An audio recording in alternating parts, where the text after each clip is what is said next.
going into it. That's right. Yeah. That's why, Dr. Robinson, I'll be his biggest advocate. Don't sign. Tell them before you go in that will not happen. No, I was just curious. I hear you. All right. You ready? Okay. Everybody ready? Yeah. Good evening. Welcome to the business meeting for the month of October for the Board of Education.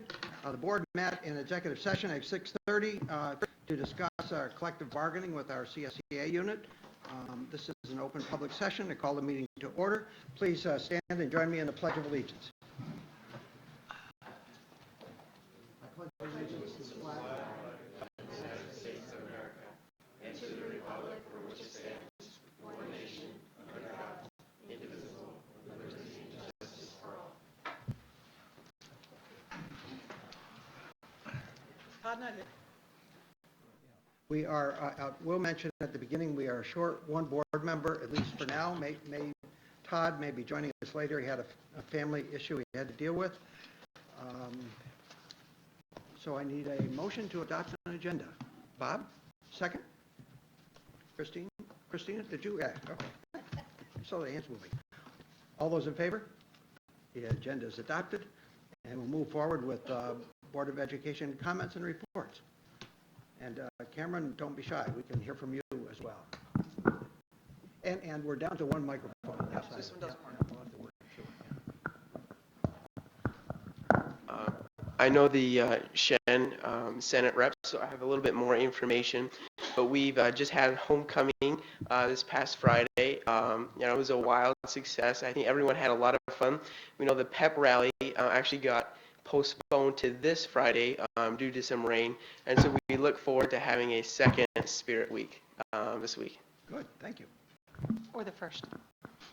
Or the first, that's right. Naomi?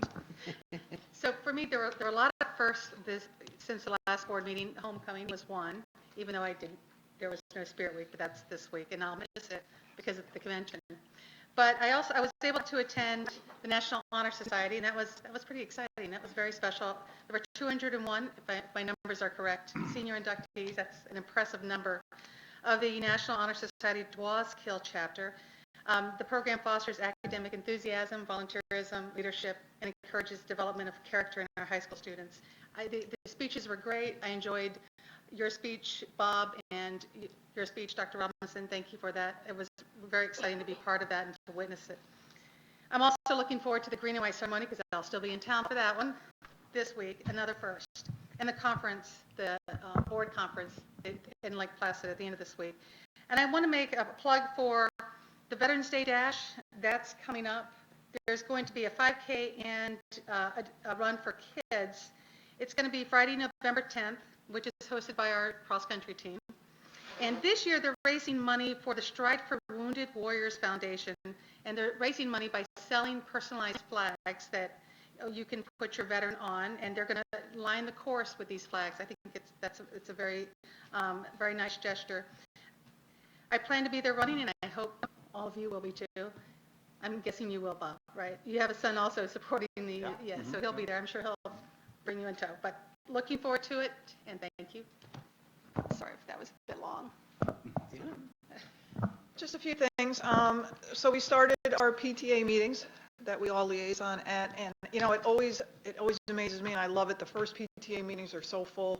There are so many people there. People are really energized for the beginning of the year, and we hope every PTA president and committee hopes that it keeps that kind of number going through the year. Somehow they seem to dwindle a little bit, but everybody is very energized right now. Our first council meeting, I went to a lot of great ideas going forward, so we're looking forward to collaborating with them as we always do. And homecoming, I just wanted to say one thing. I was walking out of high school east, and the juniors and seniors were decorating. Principal A was out there and watching and supervising, but I know Sheridan had done the plainsman, the horse head on one of the glasses, and everybody was just so energized. They were so excited after doing that and decorating high school east. It was really fun to watch and be able to be there while they were doing that. I just happened to be walking out, so that was very cool. But yeah, that's really it, and just a couple really great events going. Can share this. Well, of course, after Mrs. Huffman and Mrs. Stevenson, I'm checking off all the things I would have made comments on, so ditto to many things that they said. But one thing that I will mention too is last week, Mrs. Huffman, myself, and Mr. Casey had the privilege of attending the Tenure Reception. Very nice turnout. That's one of my favorite events, aside from the student awards events, is recognizing our teachers that receive tenure for their service dedication. It was really interesting because two of the recipients made beautiful remarks and so different from each other on what it means to be here at Shen. So you could see the passion that they have for not only their job, but obviously for the mission here of our students and student achievement. So that was an honor. And like I said, I always look forward to that. Mr. Casey made a few remarks, which were impressive because he named off every single elementary teacher he ever had, and not just his homeroom teachers and more. So I was quite impressed with that. So, but again, it's always a privilege to be a part of that. And that's it for me. I see we have a very packed agenda of a lot of items that I think will spark a lot of Q&A, and also a large number of members of the public that I think through past history will probably speak on behalf of the public, so I look forward to that. So I'll defer to the next board member. Gary? Last week, the Facilities Committee met. Todd and I represented the board on that committee, and you're going to be getting a report on the proposed facilities, projects, and so forth. During the course of the meeting, I acquired a little information that I didn't have, not specific to us necessarily, but the way things tended to operate. And I'm going to reflect back a little bit. Over the years, the state legislature from time to time has offered a premium of state aid for building projects, and it happened every once in a while. And the unintended consequence of that has been that everybody and his uncle came out of the woods with the project, which then resulted in two things. The contractors bidding with less sharp pencils, and the projects being backlogged. So things were slowed down and they became more expensive. The public did not benefit. The schools did not benefit. The only one that looked good were the politicians that passed the 10%, but it was a wasted expenditure. As a consequence of that, in an attempt to try to do something to stabilize that, no matter what the expenditure is, if you can keep it kind of flat instead of going up and down, you're better off. And so with that in mind, we had a conclave at New York State School Boards Association with attorneys that are responsible, bonding, architects, contractors, et cetera, et cetera. And everybody came to the same conclusion, that the state aid for construction needs to be a relatively consistent and dependable source of funds for school projects. Consequently, you don't have this, surge like an inchworm. Everything gets backed up and then it surges forward. Well, we don't have quite the same situation now, but yet we have a similar situation.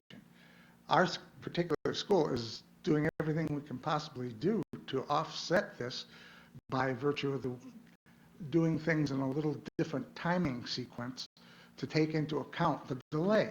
So everything is in line, even though it's delayed, everything will be lined up and ready. But the unfortunate part is that it is again the product of pretty much, in this case, another political maneuver, holding revenues that have already been authorized and so forth without expending them or without distributing to the school districts, for potentially the idea of looking good when you form the budget, that you have a surplus when you in fact don't have a surplus. It's just unfortunate, and the citizens of this state, our students, and everybody else is actually negatively affected by this sort of thing. And it's something everybody should be attuned to, and everybody should be yelling very loudly about the practices, because it's just politics. Gary always tells it like it is. We, as a board member, I do want to recognize Gary tonight because Gary wears several hats. He not only serves on this board, he serves on the BOCES board, the regional BOCES board, and he's our voting rep and nudge with a capital N for the School Boards Association and these people who work in Albany have a full-time job as a legislator or in the governor's office, keeping track of what's going on and trying to do better for each district, but certainly for our district. He represents us so well, and this week is the School Board Association Annual Convention, and there are several, Gary's our voting representative, Bob is the backup for that, and so as an association, they can have an impact on what's going on, what's being proposed either by the education department, what the legislature's thinking, and where they're going. So this stuff that, these little things that look like they don't mean a lot, they affect us on the bottom line. They affect us on these percentages, these add-ons and what we're getting, or somebody adding on some rules that don't seem to make sense at the local level. So we're just appreciative of that. I do want to mention a couple other things. We've had some great events always. The beginning of the year is always an exciting time for us and for our partners. I mentioned that this Thursday night, Captain Youth and Family Services, who we have contracts with and we serve the same kids back and forth, is having its 40th anniversary party from 6 to 9 over at Fairways of Half Moon. And the same night, our folks, Chris Cullen and company, are having the Athletic Hall of Fame banquet. So a lot of recognition, a lot of things going on. Christine will be at an event for Equinox that night. I think there were 6 different not-for-profit events in the same night. I do want to mention Todd's absence tonight. He asked me if in the opening remarks I would just, if he doesn't make it, he wanted to let us know. These won't count against the vote or for a vote, but he was, in terms of our agenda, he'd been through the agenda. We had an agenda meeting the other day that he is clearly supportive of the CSEA contract, which we'll be voting on tonight, the land sale, and the capital referendum, and he wanted me to state that. So with that, I will look to the public for comments, and our students here. While students are coming forward, I'll read the general preamble. After the students speak, this is an opportunity for the public to address the Board of Education. If there are residents in attendance, I see them. If so, please complete the comment form. The board will not address specific comments, but ask for your name and address. In the event follow-up is necessary, the board reminds residents that the public comment of our meeting is only one item on a long agenda. We therefore ask each speaker to be succinct as possible and that remarks be limited to 2 to 3 minutes. We'd also expect that residents speak in a respectful and courteous manner so as to model civility and decorum to our students. And we profess the same on our side. Residents may also contact the board via email at shenet.org. All questions come into the Office of Public Information Officer, are shared with the board and or superintendent as appropriate. Policy questions and concerns are typically addressed by the board president. Operational questions or concerns are typically addressed by the superintendent and or designee. And I turn to our students. Welcome. Hi. So this past week, the major event we had was homecoming, obviously, and I'd like to say that I think it was a success. It always is. It's a very fun event for everybody involved in the school, whether it be students, administration, even parents and teachers. It was great in recognizing the football team, all other teams, which the pep rally usually does, but that will be this Friday. On behalf of class council, we had a success for Spirit Week. We did have to change one of the days, but for a good reason, and I think it was a very good compromise the way we did change it. Other than that, pep rally will be this Friday. It's a great way to recognize all the athletes of Shen. Also with homecoming, we were able to donate $1,500 to the captain and backpack. Yes, that one. Medical backpack. Yep. I always forget that one. And so this week is another Spirit Week. We'll have a pep rally, and it's going to be exciting. Hi, I'm Madeline Smith, and for Senate committees, we had the coffee talks these past couple of weeks, and those are a way for the students. It's Senate run, and it's a way for the students to come in, grab a cup of coffee and food donated by Senate. It was a great way for the administration to get involved. We had all the class assistant principals, besides Mr. Heckman, I believe, couldn't make it, as well as their advisor, Mrs. Conway. And we just all sat around in different tables in the fridge in high school weeks, if you're not familiar with it. And it was a huge success. We were expecting maybe 10 to 15 people to come and share their opinions. We had probably over 50 just come in. It's probably more of the food incentive, but it was definitely a great way for the students to talk to the senators and the senators to give back feedback. And we had a lot of compromises and good talks about senior privileges, different stances in the school, and it was a great way. We're definitely doing it again. We were also considering, it was me, Cameron Burnhall, and Paige Ratzett, a new committee in Senate, the Board of Education Committee. We discussed this. Cameron would head it because as officers we cannot, but we would definitely support him. Just to have the students more involved and definitely discuss any issues or concerns that they would like us to address to the Board of Education during this time, since they probably won't be able to make it at these times besides us. But other than that, everything's going great and looking forward to a successful Spirit Week and Spirit Rally. I have one comment for you, maybe for next year, because you guys had such a successful apparel wear sale, you sold out. Maybe next year, seeing that you do very well at the high schools, bring it down to the other schools Yep. and allow it to be sold there, because I'm sure you know, obviously you have to double your inventory, whatever you're going to do, but I think it would be a great way to incorporate the whole district and all the schools, and I'm sure even the elementary kids would love it, so. Yeah. Just a thought. All right. Thank you. Just one other thing, you mentioned getting together and getting comments. Anytime during the year that you decide to do speak out, you have an issue that you like, the board is always interested in, if we can attend, they're always midday kind of things, but some of us will try to get there and listen to what Yeah, people the have to coffee say. talk was held before school, so if you guys, any of you can make it, it was held right before, like during the homeroom time, and then everybody would go to homeroom after. Good. It was a very great time. I think And you were also, interested. in regards to the speak outs, I think we have a pretty good committee going on for the speak outs right now, probably planning something for mid-year, so you'll definitely get an invitation. Okay, thank you very much. Yeah, Thank love you. to see those. Yeah, thank you, ladies, very much for joining. So I'll invite anyone at this point from the public who would like to speak, welcome to do so at this time. Mr. Frank Berlin. Yes. Needs no introduction up here.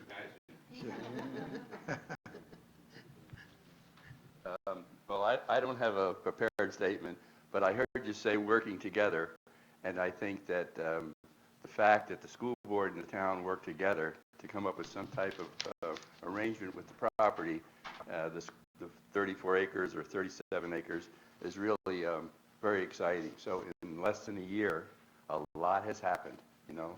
The public has said how they feel, I believe most of the people. I'm very excited about the whole thing. I think if this all goes through, then we're going to have big meetings. People are going to have 500 different things they want to have there, and there's going to be some happy people and some mad people, but that's part of the next process, you know. So doing this is really exciting. I think of the land, excuse me, like this land is not open to the general public. They can't come here from any place they want to. And that land now is open, if it goes through, will be open to everyone. And some people feel like it's going to be just one town, but that's not true. Our parks in town are open to everybody. So 2 weeks ago, I don't know if you were down, ever been down to the Erie Canal Trail, excuse me, that goes to Half Moon, that works with Clifton Park. And I'm telling you, the place was packed. And it was very exciting because there were some people on motorized wheelchairs there. And I spoke to them, how do you like it? Oh, we love it. I said, where are you from? Not Clifton Park, not Saratoga County, not New York State, but Bangor, Maine, with their handicapped daughter and niece and an aunt. Wow. And there was people there who couldn't park. It was so crowded they had to park across the road. I asked them about parking, and I said, where are you from? He said, from Troy, New York. So the park will be taken care of by a town, but some people think that it's private. It's not private. It's open to everyone. So I happen to be on the Open Space Committee in Clifton Park, and I want to tell you, we have great places to ride your bikes, to walk, to stroll, and hopefully we have this great piece of land which is in the perfect spot. Nobody could have planned it better than to have that right there. So I thank you all. You know, we vote for the school budget for, you know, reading, writing, arithmetic, but we also vote for sewing, and nothing wrong with sewing, all right? But, you know, how to swim, how to do these other things, and some people are against that. You know, they're like, well, we shouldn't be teaching that. But we really can't put a dollar and cents on our school budget, and it's hard to put a dollar and cents on that land. But it's a great piece of land, and I think it'll be wonderful for future generations. So thanks a lot. I really appreciate all your time and effort. Thank you. Thank you, Frank. Anyone else? Dave Miller? Dave's chairman of the Clifton Park Open Space Committee. Trails, Trail. Open Space, Trails, and Riverfront Committee, 12 Hidden Valley Lane. I'm not going to try and follow Frank. I'm just going to say congratulations. All your hard work is tremendous. I know this was a very difficult process over a period of time, but people came together and people worked on the issue together, and so I hope there'll be a successful outcome tonight. But on behalf of the Open Space Committee, we want to thank the school board for working this issue through, for working hard on it, and coming up with a solution that benefits all parties, as well as thanking the town board for their efforts also. So we're very excited to working with you and for you in the future to find this project come to a successful end. Yeah. So thank you very much. Thank you, Dave. How about others? I see Mr. Seymour.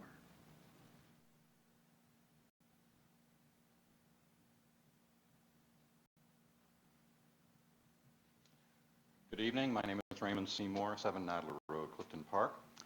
I want to thank you for the opportunity to speak tonight. I would like to, first of all, congratulate, as Mr. Miller did, congratulate the two boards for coming together and reaching this agreement on the land sale. But I'd also like to mention something else that is analogous to this particular transaction. In the current issue, the October issue of the Adirondack Life magazine, there's an article about Tupper Lake, New York. I'm not sure how many of you are familiar with Tupper Lake. I know Bill is, but anyway, Tupper Lake, New York is a very small community in the northern Adirondacks, 3,500 people. But it has one amenity that is almost world-renowned now. It's called the Wild Center. I don't know if any of you are familiar with the Wild Center, but it is a world-class operation. Now, the Wild Center got started in the late 1990s by a woman named Betsy Lowe. One of the first things that she did was she wanted to find some way to get some land to build this Wild Center.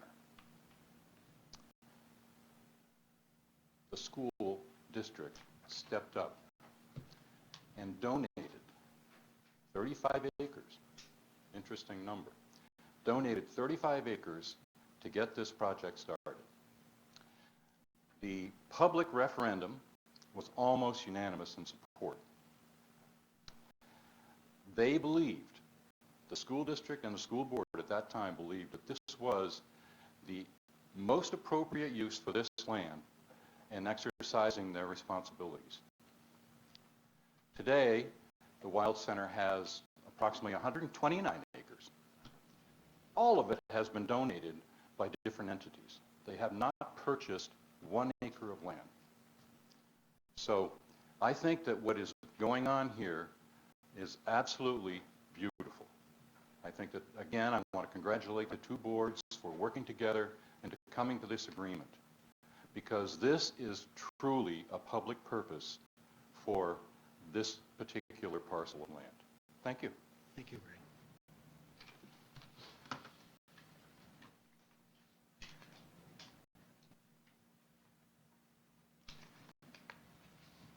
Mr. Jim Rule.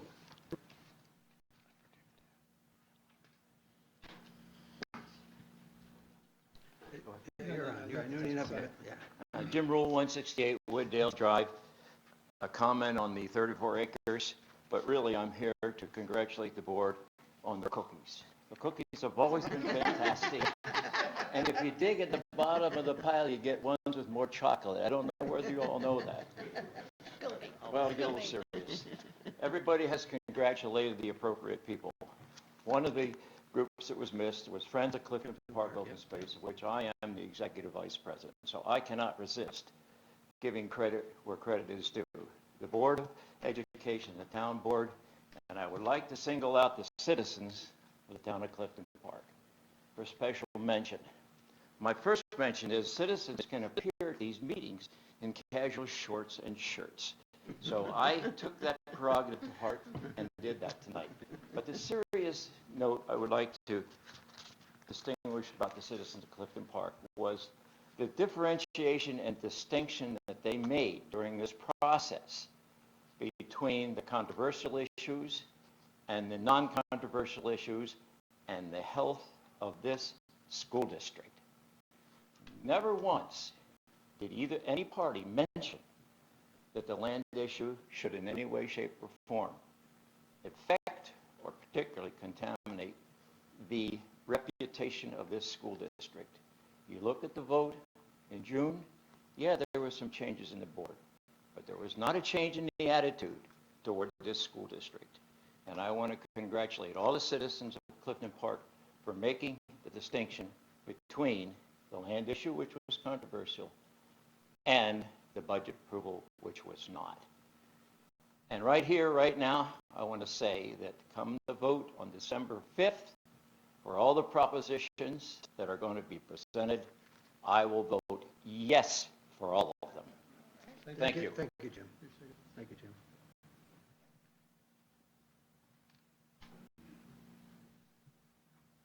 I think Dan Mathias is coming representing the Elks as opposed to the Friends of Clifton Park, Open Space Clifton Park, right? Correct. Good evening. I'm Dan Mathias, 7 Birch Hill Road, Ballston Lake, and I am representing the Elks tonight, and my topic is drug awareness.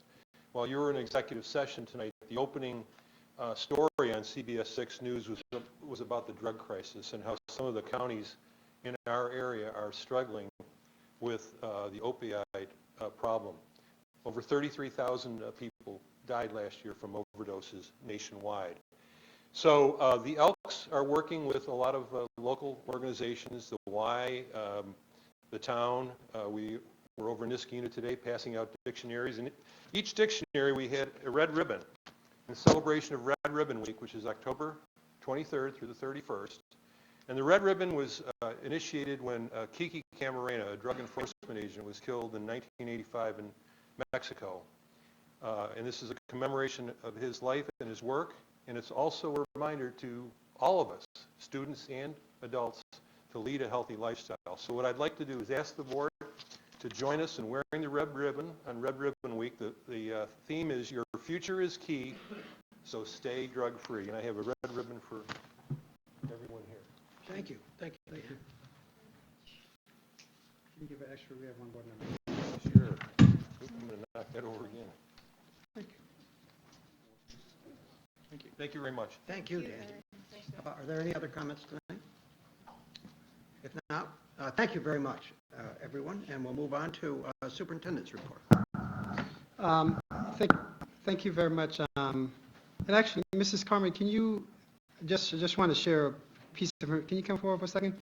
Mr. Mathias just mentioned the opiate piece, and I thought it was appropriate for us to talk about an initiative that we actually have planned right now with Saratoga County Sheriff and various individuals, which I think speaks very much to your topic. Becky, can you talk about that briefly? Sure. We're in the process of planning an event on October 26th, which is at High School West, auditorium, which I don't really have the title yet. I think we should have it finalized this week. But it is a community conversation about opioid overdose, various other drugs, heroin, marijuana, and it's in collaboration with the town supervisors, Malta, Half Moon, Clifton Park, trying to think, Stillwater, and then the Sheriff's Office, the Drug Enforcement Agency, and Albany Med. We will have a panel of speakers. We'll have 4 panel members. One of our parents from the district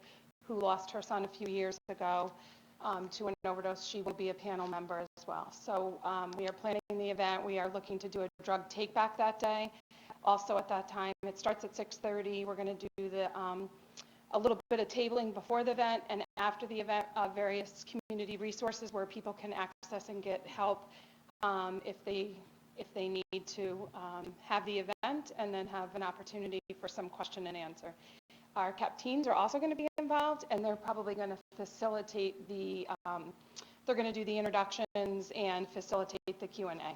Good, thanks, Becky. Thank you. Come back. Thank you. Thank you for the privilege. I thought it was very appropriate since that was brought forward. So I didn't necessarily have any comments other than the things that were offered before. Certainly, thank you very much for board members who were able to attend the various function.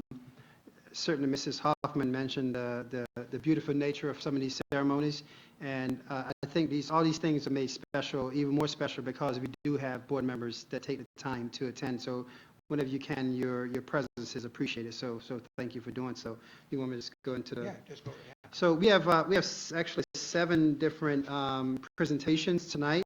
The first of which is our external independent audit report. So I'd ask Mr. Cusack and Mrs.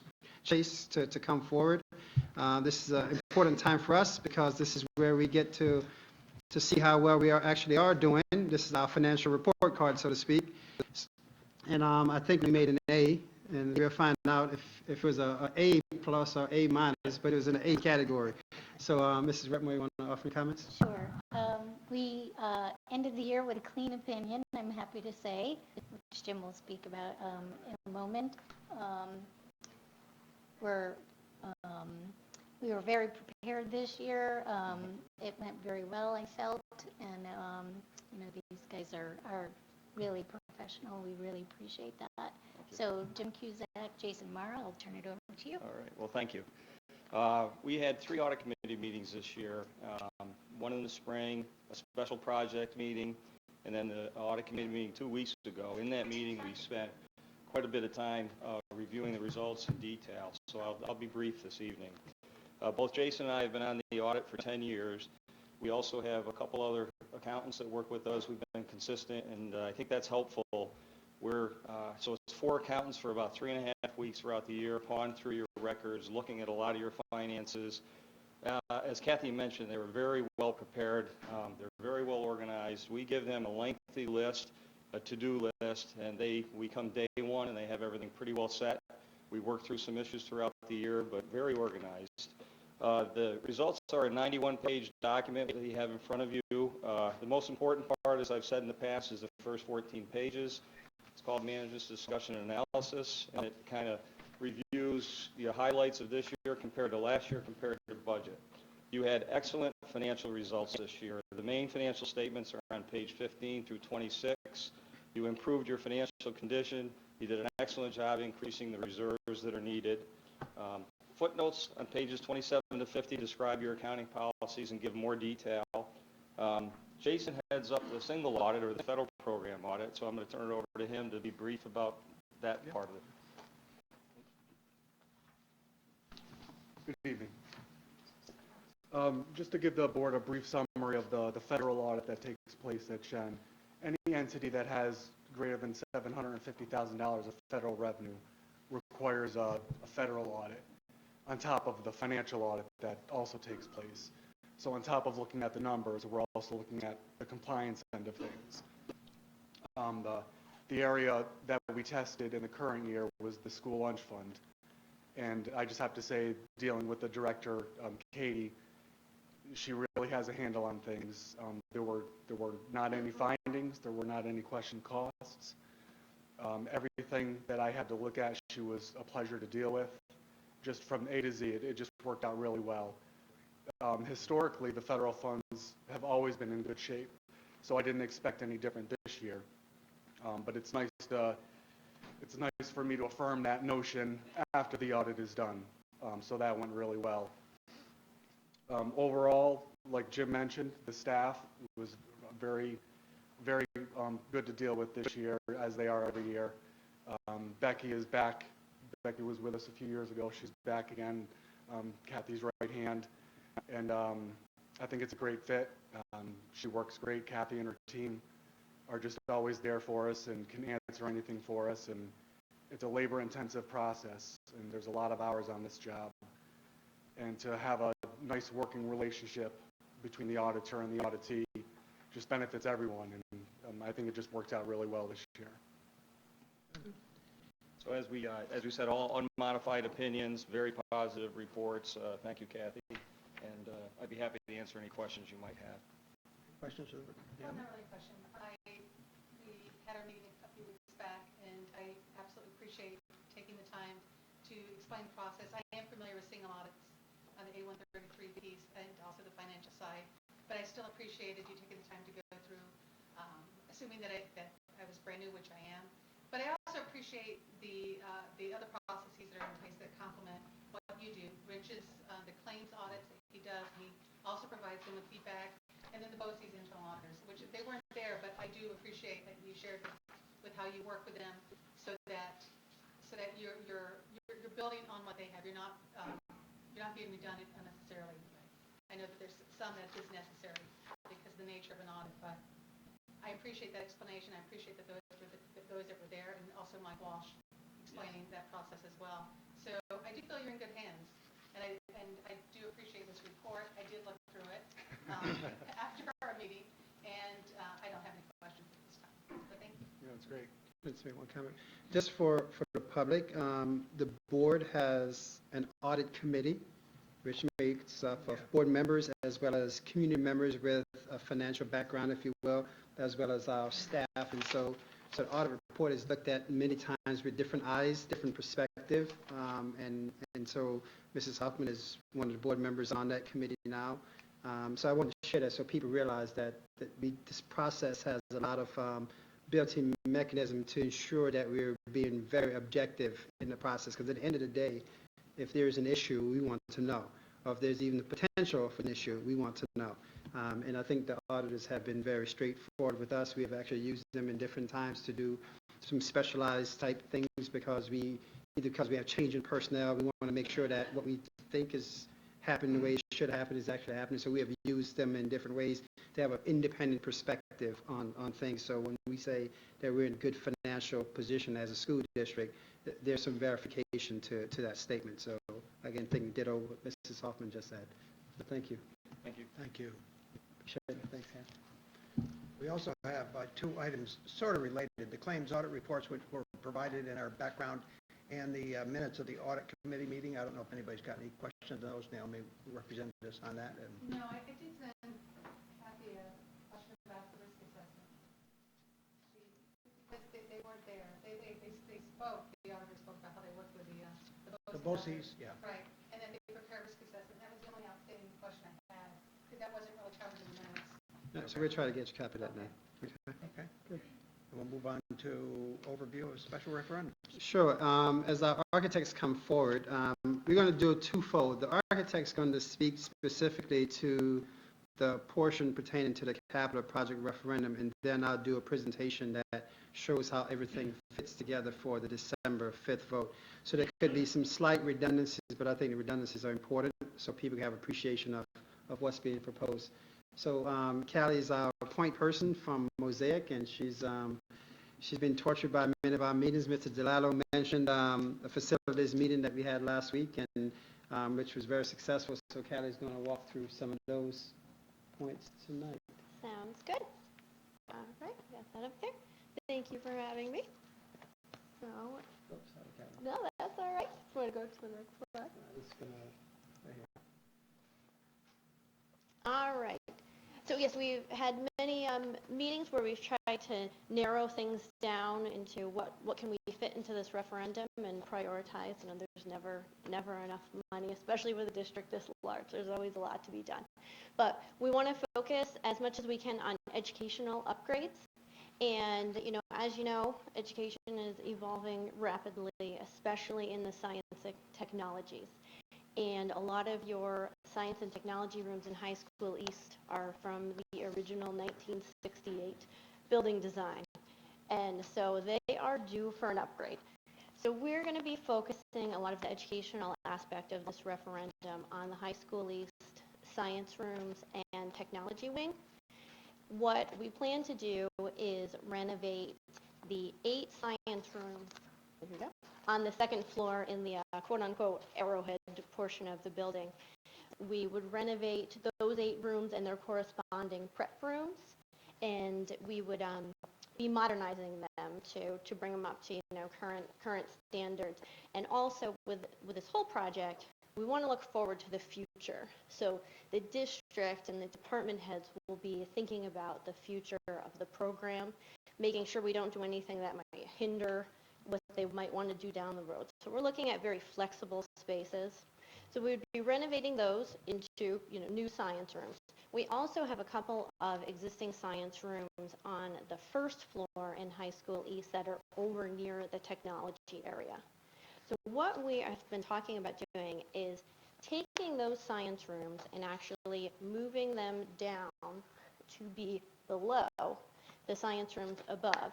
That will have kind of a science wing, kind of, a little bit. What that will allow us to do is we would be taking some art rooms that are in that area and move them over to the technology wing, kind of creating a collaboration between the arts and the technologies. So this was something we hadn't planned. It kind of came up during conversations with the art faculty, or with the science faculty and the technology faculty, and we think it could really create a very strong collaboration. So we're really excited about that. So the green on here are the science room renovations, and the yellow is the technology wing, which, as we work more with the technology folks, we'll be focusing on what's the future of that program and how can we renovate the space to accommodate that.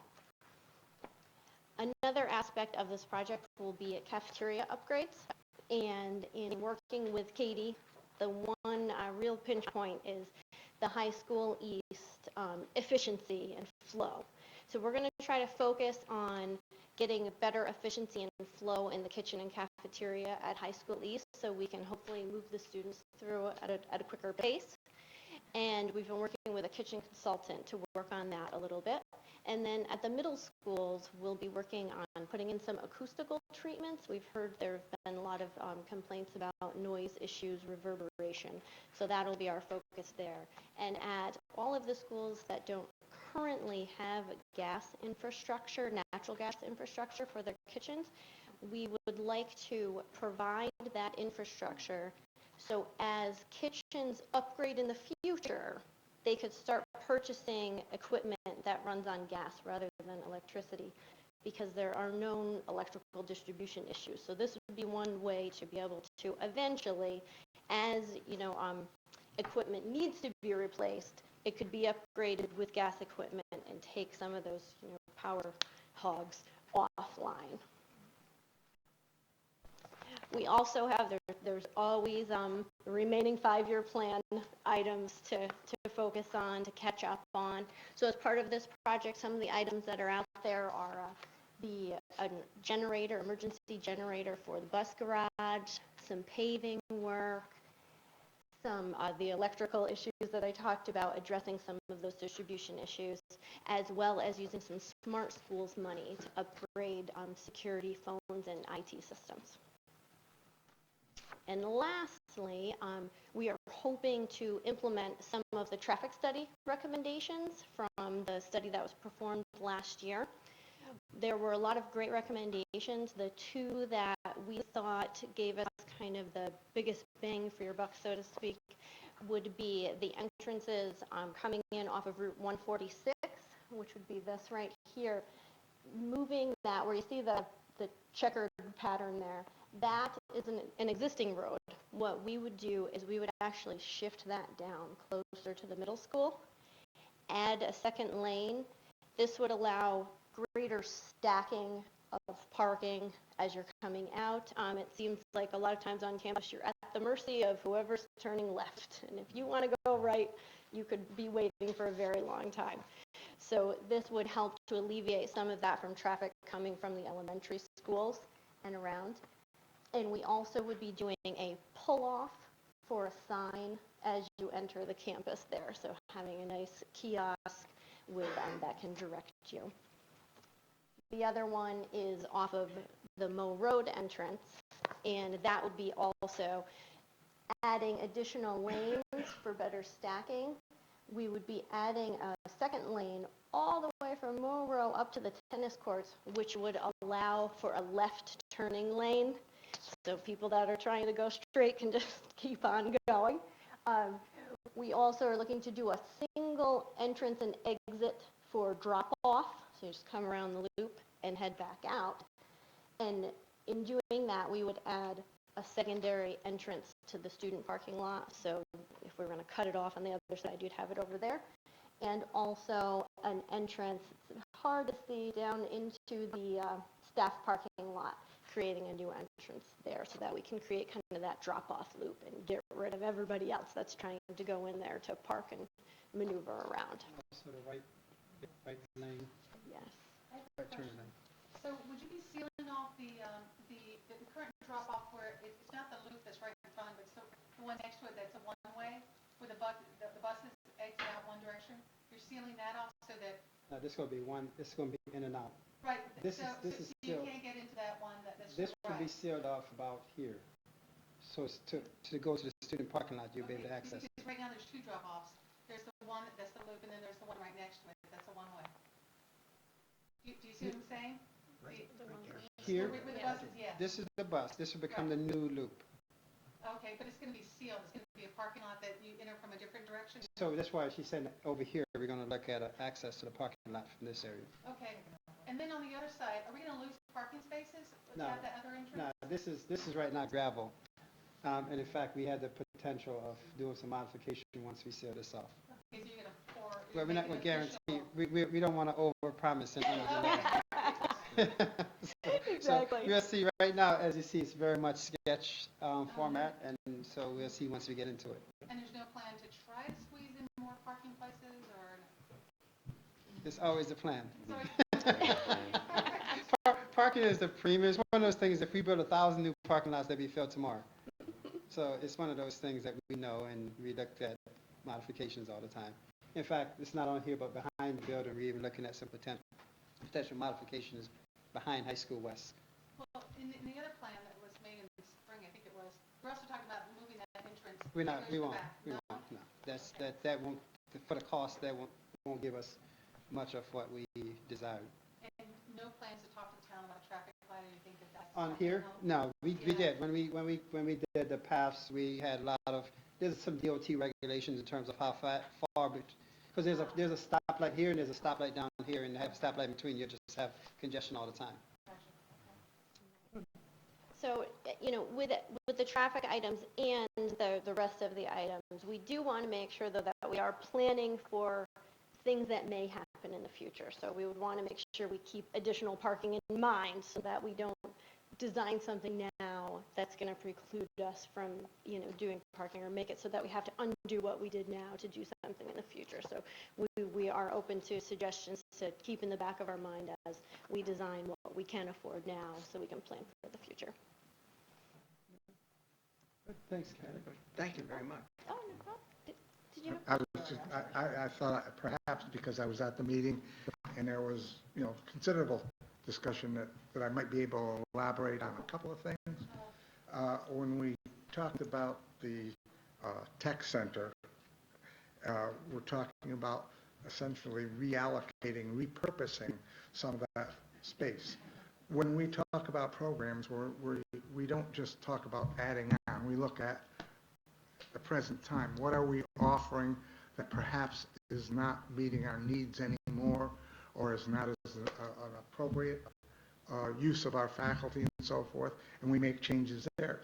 Well, we have to do that with our physical plant as well, because otherwise we don't have the capability of doing some of the things we'd like to do. But beyond that, it isn't just preparing for today, it's just for preparing for tomorrow. What is the infrastructure going in there? What will it support? Let's make sure that as the technology advances and as coursework changes and so forth, we have the capacity, without going through and knocking down walls all over again and so forth, to modify what we have. As far as the art was concerned, I was concerned at our meeting relative to the art program that I knew, because my daughter became an architect, that the art schools were very interested in creativity as opposed to the ability to manipulate things and present things on a computer. But ironically, I brought this up to her. She happened to be home this weekend. And I said to her what I had said. She said, you know, Dad, she's been in the field for 10 years, so her perspective changes a little bit, right? So she said, you know, Dad, the complexity of this software is such that the sooner they begin to learn it and become comfortable with it, the better off they're going to be. So, yeah, this a little bit of this and a little bit of that. Just to clarify on that, with the addition of those science, you're saying there's new rooms up there? Because you mentioned on the second level, there's already science rooms there. Yeah, we just modified the existing science room. Just upgrading the Yeah, and we just shifted some room from one area to another. So what's happening to the old art rooms? They're going to be moved by the technology area. And they're going to be, is this a It's reshuffle? reshift, yeah. Well, because I noticed that there was like an English classroom that's over in the tech side. And so classrooms like that are going to be. Yeah, potentially move to the other side, yeah. Okay. So we won't lose any spaces, we just move in spaces. And one other point relative to the science rooms was discussion was that they need to be not specific to a scientific discipline, but that they be flexible. That they be flexible in terms of what classes are taught there, and also in terms of the level of rigor, perhaps, within the classroom, so that you weren't limited to essentially a middle school or a junior high school type of curriculum, and when in fact what you wanted to be teaching was an honors course at the high school level. I'm just using that as to maximize the distinction, not that that was under consideration or discussion, just that there should be the ability to offer different levels of sophistication or rigor, not just across the generalized level of offer. Is there a plan to do the same at the middle school? Not in this project. But I guess what I'm asking is there a plan out in the future to revisit the middle school science classes too? Well, I mean, if in a larger sense, we're looking to hit different spaces, but a prioritization based upon condition, needs, those type of things, for instance. So I don't want to sound like a cop-on answer. Generally, yes. But specifically, as we look over the course of the next several years, in fact, I'm going to show you a next graphic or a plan. There are certain things that we know that the priorities are going to trump certain other things. And we want to keep things in progressive order as we upgrade. As Callie pointed, these rooms haven't been touched since 1960-something. So we don't want to wait till another 60 years before and so that's a part of the district plan, is to do a lot of smaller projects in a very scheduled sequence, so we can always stay on top of things and not having things go for so long as we move forward. Cameron? I think Cameron. Just a quick comment. I really like that idea to kind of group some of those classrooms together. I know we kind of joke at high school East that our school is busier than New York City is, just because there's so much traffic. And I think one of the problems with the busy school is there's not much sense of community. But as you group little, classrooms together and whatnot, as is current with the technology area, it really kind of creates a really unique culture and community, and you get to know people, I think, a lot better than if you're just moving and zipping through the hallway. So I think it's great job with that. Great. Thank you. Thank you. Question, Oliver. So, assuming this gets approved, it takes a while, but how do you see your team figuring out this? We basically have a new structure, new capability, and we always have a desire to make full use of capacity. Is there a process that we? So can I talk about that with this? Absolutely. Perfect. Thanks, Kelly. Thank you. So every good speaker should have a plant. So let's see. You didn't know it. So I'm going to do a couple of things, summarize some of the things that Callie just mentioned, also summarize the land sale, because the purpose of this is talk about a special referendum. And the word special is not because we think it's wonderful. Special is because by law that's what it's called when it's off-season, off-cycle, so to speak. So special referendum 12/5/17 is when we're proposing to do it. The land sale portion, or should I say Proposition 1, if you will, or Proposal 1, pertains to the land sale pursuant to Education Law 405. The board will be asked tonight to approve the contract and Some of the particulars on the contract is a $1.1 million sale to the town of Pepper Park. The 34.3 plus, there is a strip that will be, initially we had as a buffer zone that will be included. So there will be the board will be asked to pass a different resolution to approve that. So there'll be several resolutions pertaining to the contract tonight because things has to happen in order before we go to the final approval of the legal notice. The property use as stipulated in the contract document, again pursuant to education law, this public use cannot be transferred, sold, or otherwise conveyed for non-public, quote-unquote, commercial use. So that's some more particulars.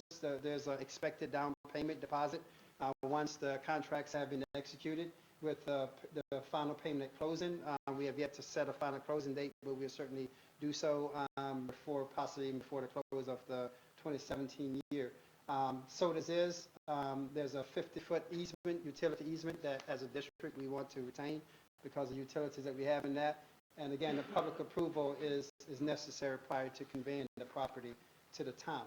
So that's proposition one. A lot of the information you already have, certainly the board has, and the public has been hearing about. But again, this is what the voters will be seeing. Proposition two pertain to the capital project. As was noted, we're doing some innovative things. We're doing some future proofing, as well as some priority maintenance and repair items as a part of this referendum. Back to Mrs. Hoffman's question, probably I think about 2 years ago or so, we presented this to the board to have a long-term view in terms of where we're going. As you see, we're talking about 2030 and beyond, and we started looking at this, I think it was 2014, we started looking at this piece of it, looking at some referendum.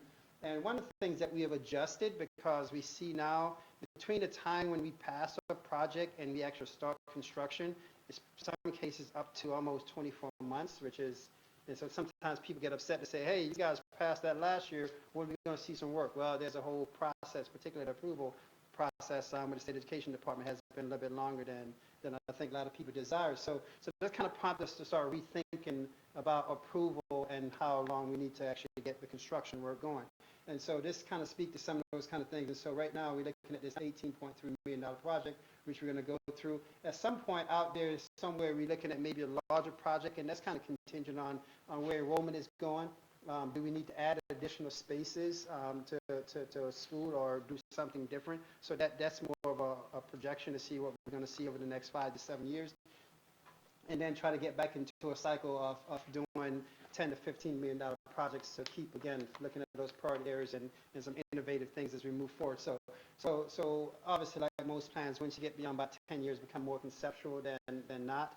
But we certainly know that one thing is always going to be true is our 5-year facilities plan, because every 5 years we do a pretty extensive review of every building, and that drives certain things that we need to do because of disrepair or potential disrepair or potential safety. So we know that's always going to be a piece that's necessary for us to do as we move forward. So everything we're doing is based upon a plan that's not out of a whim. It's really trying to make sure that we're being thoughtful and forward thinking through the process. So another thing I want to point out too, last year, year before last, the board approved the establishment of a capital reserve. And this is designed so over time we could contribute money. So this could then use to help offset some of the tax implications on different referendums. So when we go out on a referendum, we can really say the impact on taxpayers is going to be pretty negligible, if at all, in terms of what's going to be the budgetary impact, which translates to increase in tax levy. The second piece of it is back to even the auditors alluded to the financial management by Mrs. Chase and her team. We've been very thoughtful about looking at maturation of debt, and while, when the market is kind of a two-side, when the market was crashing on one side of it, it's kind of what's the old rich guy name who invested, Warren Buffett. It's like when everybody's running, he said, I'm buying, because eventually it's all going to be worth something else. And so when the market was crashing, banks were pretty much giving away money if you wanted to borrow. And so we kind of refinanced a lot of debt at a very low rate, similar to what people do at home. And you're paying 5%, and somebody say give you 1.5, and all of a sudden your mortgage goes down by $1,000 and cut 10 years off your mortgage just by making another transaction. And so we looked at a lot of those kind of things, but we have to look at it very carefully, because we can't do that so much because there's an alignment, particularly with state aid. And so we don't have a situation situation where we're too far ahead of where state aid is or too behind where state aid is, and so there's always that balance piece of it. The second piece of it, there's also, sadly, you get penalized with some of the formulas from being too efficient as a school district, which is kind of one of those asinine things I could never figure out. Whoever thought that was a good thing, that if you're very shrewd in management of funds, it penalizes you on the back end for some of the tax cap calculations and some of the things. So people carry debt just for the sake of it, which is, I'm not sure that's the purpose. But if you see here, you see we're looking at a progressive reduction in our debt service. So essentially, we'll be adding on facilities or upgrading facilities, and quite frankly, still potentially paying less than we did a year prior, which is a great place to be in as we move forward. We saw that even going back to when we constructed Shattuckon 9, 10 years ago now. We brought Shattuckon online, we brought a swimming pool online, and our debt service was pretty much flat with all those major facilities coming online. And not only from a debt service perspective, but also from an operational perspective in terms of utilities and things of that nature. So we're trying to be very thoughtful in terms of how when we bring things on board. So when we do say to the taxpayers the impact would be minimal, we can actually show that the impact is minimal. And certainly if you look at our budgets over the past 10 years, you can see pretty much a flat line progression. In some cases, from tax impact, you've seen some towns and residents see a reduction in taxes. So we try to do that all along. So the capital project, as Callie mentioned, the resolution the board is asked to approve has 22.2 million on it. The 22.2 million is the 18.3 plus 3.9. So by law, we have to authorize the entire amount, recognizing the 3.9 is from the Smart School Bond Act funds, where basically it's a reimbursement, but the problem is you got to pay for it up front and get reimbursement after the fact. And so we know that, so we want to have authorization to do those kind of things and be able to get a reimbursement. The reimbursement is within year. Well, they say it's supposed to be within 6 months, but we'll see. We haven't tried it yet, but we'll see if it's going to be that quick turnaround as we move forward. So 18.3 is a piece of this, then less the state aid.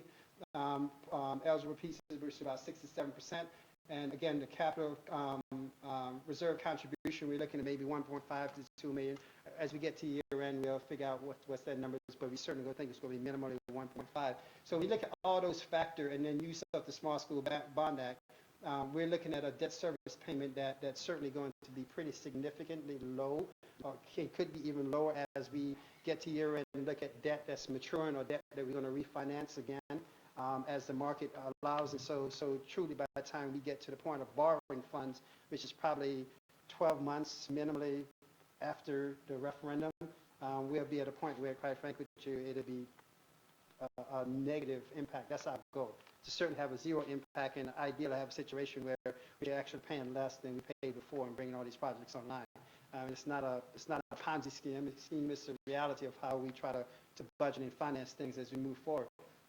So the referendum, I'm not going to go too much. Callie mentioned the components, but I kind of put the components into pieces. Innovation is a big part of it. So the high school STEM wing is a big part of it. The next generation science rooms is a big part of it. The integration of instructional technology through the Smart School Bond Act funds is a big part of it. So we're going to look to really try to maximize those. Smart School Bond Act was a Governor Cuomo project several years ago when they authorized borrowing of X number of millions of dollars to help schools upgrade technology and various things. And our eligibility as a school district was 3.9, as you see here. And so we have hesitated to use it until we were able to leverage it with other things. And so it's kind of pointless of doing one thing and then 2 years later you're taking those things out because you're reconstructing another space. And so we're very thoughtful about when we use it, how we use it, and we're trying to leverage it with this project as we move forward. The future-proofing piece is some of the cafeteria things that was offered, that even a simple thing, some people think it's a simple thing, but putting gas infrastructure in place. Right now we have a huge power issue because most of our buildings were constructed to be used the way that they're used right now. And so we're always retrofitting things. I mean, if you look in this room and look at the computers in this space and think about those kind of things, the retrofitting has to take place all the time for that utilization. So we always think about those kind of things. Security and phone integration, and my biggest frustration, and it drives me nuts every day, if I get a phone call from anywhere in the district, it all comes up with one number, the 0600 number, so you never know where someone's calling you from because everything goes through a single trunk line. And it's a huge issue for us, not only from a frustration, but it's an issue for us from a security piece, because if something's happened, someone calls someplace else, they don't know which building to call back from. And so even just a very simple thing like that, in terms of looking at our phone system, looking at our infrastructure, but also tying our phone system to our security system. We get new ID badges that will have swipe access capability to really bring our facilities to a point where we should be from that piece of it. So a lot of the Smart School Bond Act funds, we hope to address some of those kind of things. And Callie already mentioned the traffic flow, so I won't go into that. High priority emergency needs. We saw this year when we had a power outage for a long period of time, and all of a sudden we had many buses on the road, and we were unable to communicate with them from transportation. And so we want to create some generation. We have generator backup in certain buildings, not all buildings, but certain buildings because of certain certain equipment that we have in certain buildings. But the bus garage is one of those areas that we think this should be one of those type things. So we never want to have a situation that we have 200 buses on the road that dispatch can't communicate with because of a power issue, for a simple example. We're looking at some stuff with some paint booth areas, but that's still on the engineering review to see what we can actually do with that. And paving is always an ongoing piece for us. We have a lot of blacktop we always have to maintain as we speak. So the timeline was going back to Mr. Preston's comment here. Tonight the board will be asked to vote, adopt the proposition, the statement here that actually I have in my hand. And over the next several months, Mr. DeFisciani will be working on communications, getting information out to the public so people understand, appreciate what we're doing, and why we're doing what we're doing, and how they can be involved in the process, the voting process. Special referendum on December 5th, so we are hoping that it'll be a nice sunny day, and therefore the weather doesn't become an impact on the vote. And the reason why we vote now, initially we wanted to do it in November, however, with the elections, the voting machines are not available to us as a school district until after November, so that's why the reason why we do it in December as well. So architects we'll be having a lot of meetings after this, working with our teams to talk about what's the planning cycle, from everything from the details of the design to actually even implementation, because while it seems very simple, yeah, we're going to renovate these 8 rooms, the reality of it is that window for renovation is very tight. And what we can't have is now 8 rooms offline during the school year, because that's just brutal. And so the scheduling, working with our project manager, Augie Freeman, going to be real key, working with Clyde Sharkey, our new operations person, will be key. And that's why the timing of projects becomes such a key part. So we, for example, this summer, we missed the window to do any work this summer because the approvals weren't rendered. And so our goal is to try to get approvals early so we can soon as May and June start doing stuff right away and maximize the summer months, because truly we have a short window to do a lot of work. In some cases, as noted here, we may have to even phase the work over potentially even 2 years, because what we can't do is shut down operations as a result of doing some of the work. And so that's always the tricky part, and more to come as we get into those details. But just to kind of give the point that we have to plan this out in a very careful way. Mrs. Hoffman. So for the upgrades of the science classrooms, you still have to wait for, you still need SED? Oh yeah, everything goes, everything, this, Okay. yeah. So that could be delayed. That's the reason why we're doing this now, because we anticipate, say if everything goes well, and the architects do all their piece, and they submit to SED for approval in June 2018, we anticipate that we may not hear back from SED till March. And that's like with our fingers crossed. And then, What's the current delay? I mean, it's more than a year. well, it depends. You know, it's such an unpredictable cycle. I mean, when we started the current project we have right there now, we thought, quite frankly, we would have done a lot of work this spring, this summer. We're still waiting for approval as we speak. So it's a very unpredictable cycle.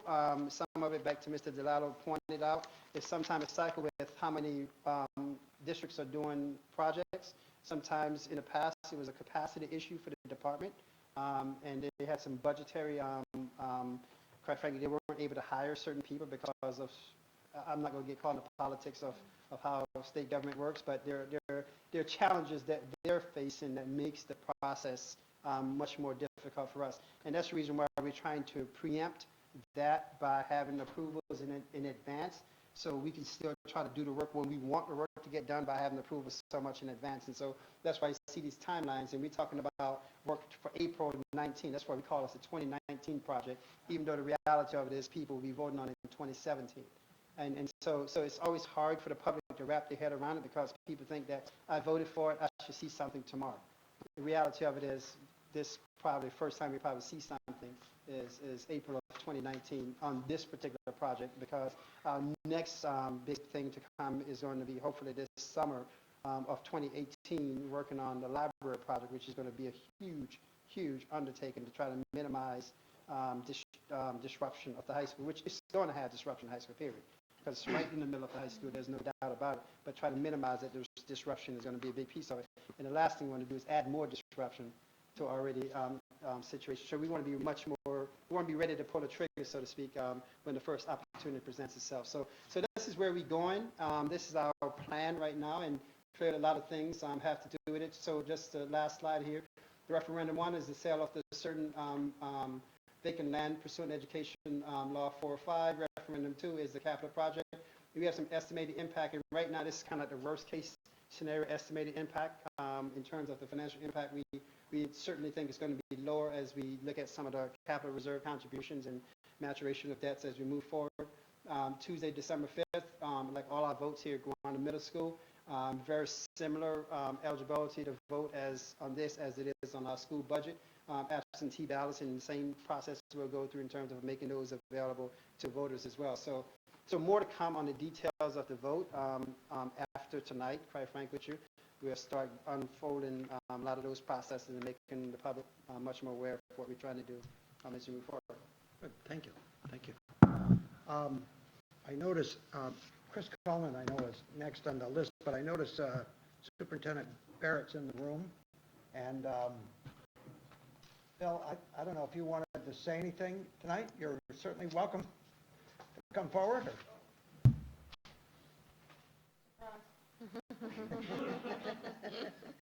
Who said that? A couple of minutes.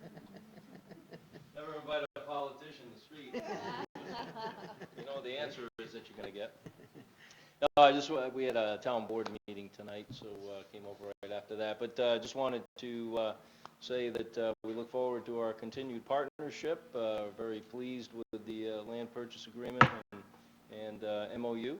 And we look forward to working with everybody well into the future. I already have one idea for our joint committee, so I am going to contact you about that. So we already have one issue that we can work together on outside of the land situation. So I look forward to a more engaged partnership with the school board on many different items. Thank you. You bet. Thank you. Yeah. So you can, I know the Boston Red Sox lost last night, so, you know, you're probably not running out of here to see the Yankees play, but. No, I was going to leave catch the end of the Shen game, the soccer game. Thanks, Phil. Chris Coleman.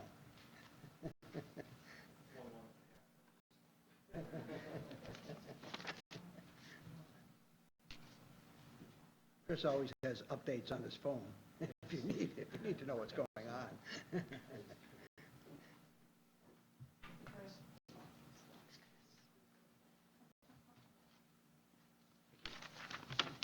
Good evening.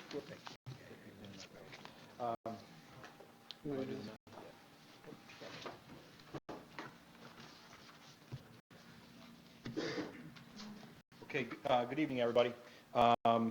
So one of the things is I want to come in and have the opportunity to speak to you a little bit about coaching, our staff, professional development, and one of the things that I wanted to say to you is I come before the board and the superintendent and the community 3 times a year to really celebrate the successes of our athletic program. But what I kind of viewed tonight was an opportunity to give you a little bit about how we get there, about who are we, how do we arrive at that, what we do behind the scenes, so that you see a finished product out on fields, courts, wherever, okay? Okay, so just real quickly to tell you about who our Shen coaching staff is, and you have 2 things in your packet. You have this presentation, and you also have a breakdown for the board members and for Dr. Robinson, the actual breakdown of what everybody coaches, the departments they come from, if they're in a male sport or a female sport. So at Shenendehowa, we have 17 male sports. We have 14 female sports. We have over 2,100 spots available for student athletes in our program. We carry 2,300 students student athletes. That might be a student who runs cross-country, indoor and outdoor. They might be a multi-sport athlete. But we have 2,300 students who fill 2,100 spots. How you come up with that is you say, okay, well, on a basketball team, optimal number is 12. We carry 13, so you're plus one there. We operate basically at 108% of capacity for what we believe our athletic program is. Sometimes I don't realize how big our athletic program is, and I was having a conversation with our new principal, and he reminded me that we have more student athletes that exist in his entire school district of where he came from. We have 108 coaching positions. I just happened to be having a conversation in the back with Greg Pace, and he was saying there's about 25 teachers in his building. We have 118. We have 118 coaching positions in the department. We have 85 coaches. Those 85 coaches, out of them, we have 25 multi-sport coaches. So that's how 25, 85 equal 118 overall. Okay. Males fill 83 coaching positions within our department. Females fill 30 coaching positions. We currently have 5 positions that are to be determined. There are a couple of spring positions that we have to fill. We have 15 males that coach a female sport. We have 1 female coach that coaches a male sport. We also have several coaches that coach a co-ed sport such as Nordic, Alpine, modified track, which are kind of co-ed sports. Interestingly enough, this is consistent. I was at a suburban council meeting the other day, and we were doing some workshop stuff on staffing, and generally this is pretty consistent that we have a lot of males that cross over to coach female sports. We don't see that going. We don't necessarily see that going the other way. What departments do we get? Folks from? We have 29 teachers in physical education who coach. We have 27 from other various departments. 7 elementary teachers, 5 social studies, 4 science, 2 math, 2 SPED, 2 English, a business teacher, a fax teacher, a health teacher, a counselor, and 1 psychologist. We have 27 non-teachers, but the one thing that I would offer to you in this is that we do have a lot of, a person like Billy MacArthur is a former retired physical education instructor who was a member of STA. We have Bob Swider, who's a former STA counselor who still coaches softball for us. We have 2 CSEA members who also coach as well. Inside, just real quickly, inside of our physical education department, we have 29 out of 31 PE teachers who coach, 19 male. PE teachers interestingly enough, cover 39 positions, and this includes fitness coordinators, faculty managers. 8 of those are varsity head coaches. On the female side, we have 12 female PE teachers who cover 13 positions within the athletic department. 4 are varsity head coaches. So that gives you a little window into who our staff is. Okay. Just moving forward with the professional development, the first bullet. Coaches get professional development in their sport through clinics, conferences, and workshops. The one thing I would say is our coaches are very good at going out and looking for the best clinics. They go to statewide, national clinics. There's 2 things that I would say to you make good coaches in regards to this area. It's an understanding of the tactical and technical knowledge. The technical knowledge is how a coach approaches a skill within a sport, okay? How they structure their practice, how they organize, how we're going to go about breaking down whole theory of how you go about implementing a man-to-man offense, okay? That's the technical side of it. Coaches are very good at the technical side of it. They get that at the clinics. The other side of it then becomes the tactical knowledge. The tactical knowledge you get through game experience. That's how do I know what I'm going to do to counter what my opponent is doing? How do I know when we all of a sudden go and play a football game and they're in a cover 2, what kind of plays are we going to run against that? So our coaches spend a tremendous amount of time working on the tactical knowledge as well as the technical knowledge. I was happy and pleased. Last year, Dr. Robinson and Mrs. Wetmore supported our initiative to buy a whole Huddle package. Huddle is kind of the leader in innovative technology for where coaches put their films. They go on, they can break it down. They can say, if you have a football player, you'll know they get clips from the coaches all the time and say, hey, you did or didn't do this. Out of our 31 programs, we probably have about 20 that are using Huddle right now. And the ones that don't still use video technology is an important thing. And I actually do like it because, if you think about the idea that technology is such an important part of what we're doing here in the district, for our coaches to be able to utilize that, I think is very good. The second bullet is now about the craft of coaching, and it's probably the most important. Coaches get professional development about the craft of coaching through meetings, workshops, and in-house opportunities. This is always going to be about the experience that kids have. This is always going to be about how you deal with the challenges that come up with being a coach, how you work in a very highly visible, highly public, sport, and how you deal with the pressures of the community's not happy because you didn't win enough or you didn't, so that's where we talk about that. Now, within that, they have to work on the experience that the athletes have within their sport. I learned something from my father, who was a former athletic director for 20 years, and one of the things he always said to me was, every conversation you have with a coach is an opportunity for professional development.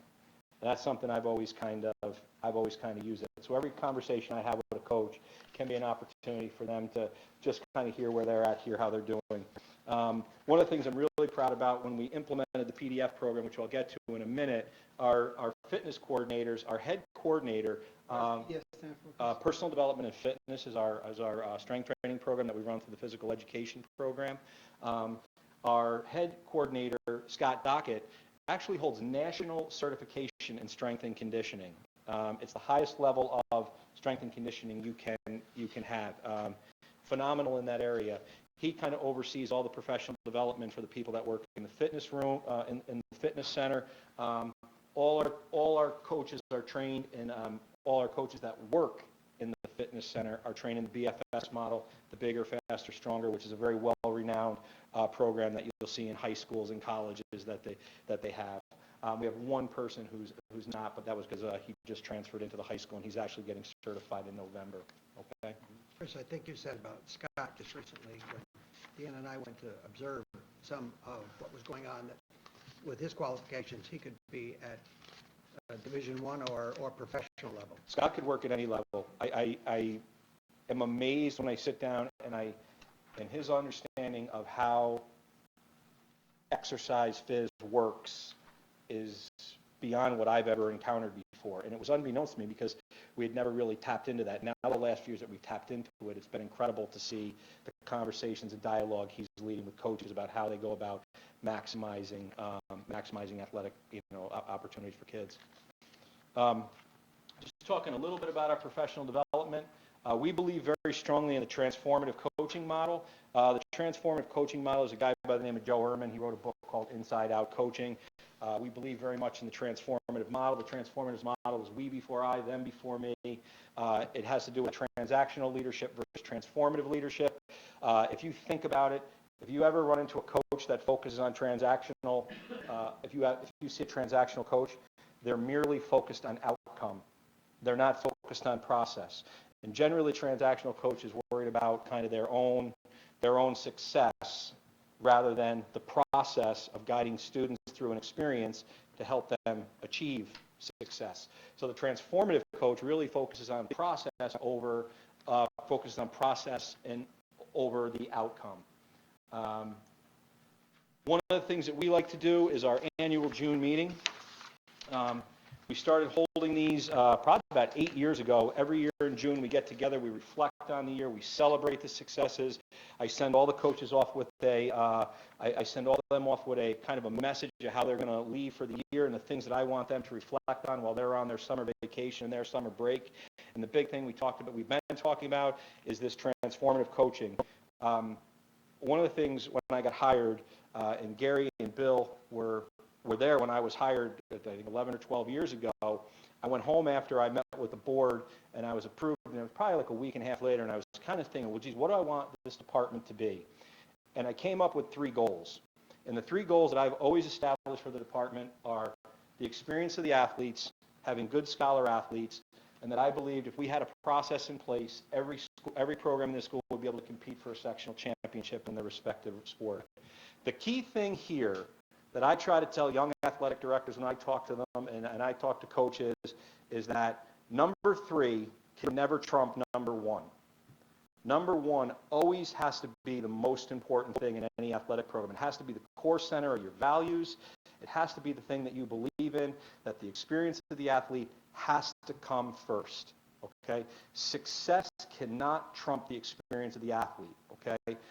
We fight this battle publicly, behind the scenes. We talk about this and how we have to go out and continually reinforce being transformative in our coaching coaching so that people believe that the experience comes before success, because you know what, in a game, a kid might not play in a varsity game because at that point we are focused on the outcome. But that doesn't mean we haven't spent time making sure that they have a good experience being a member of an athletic team, okay? So goal number 3 can really trump goal number 1.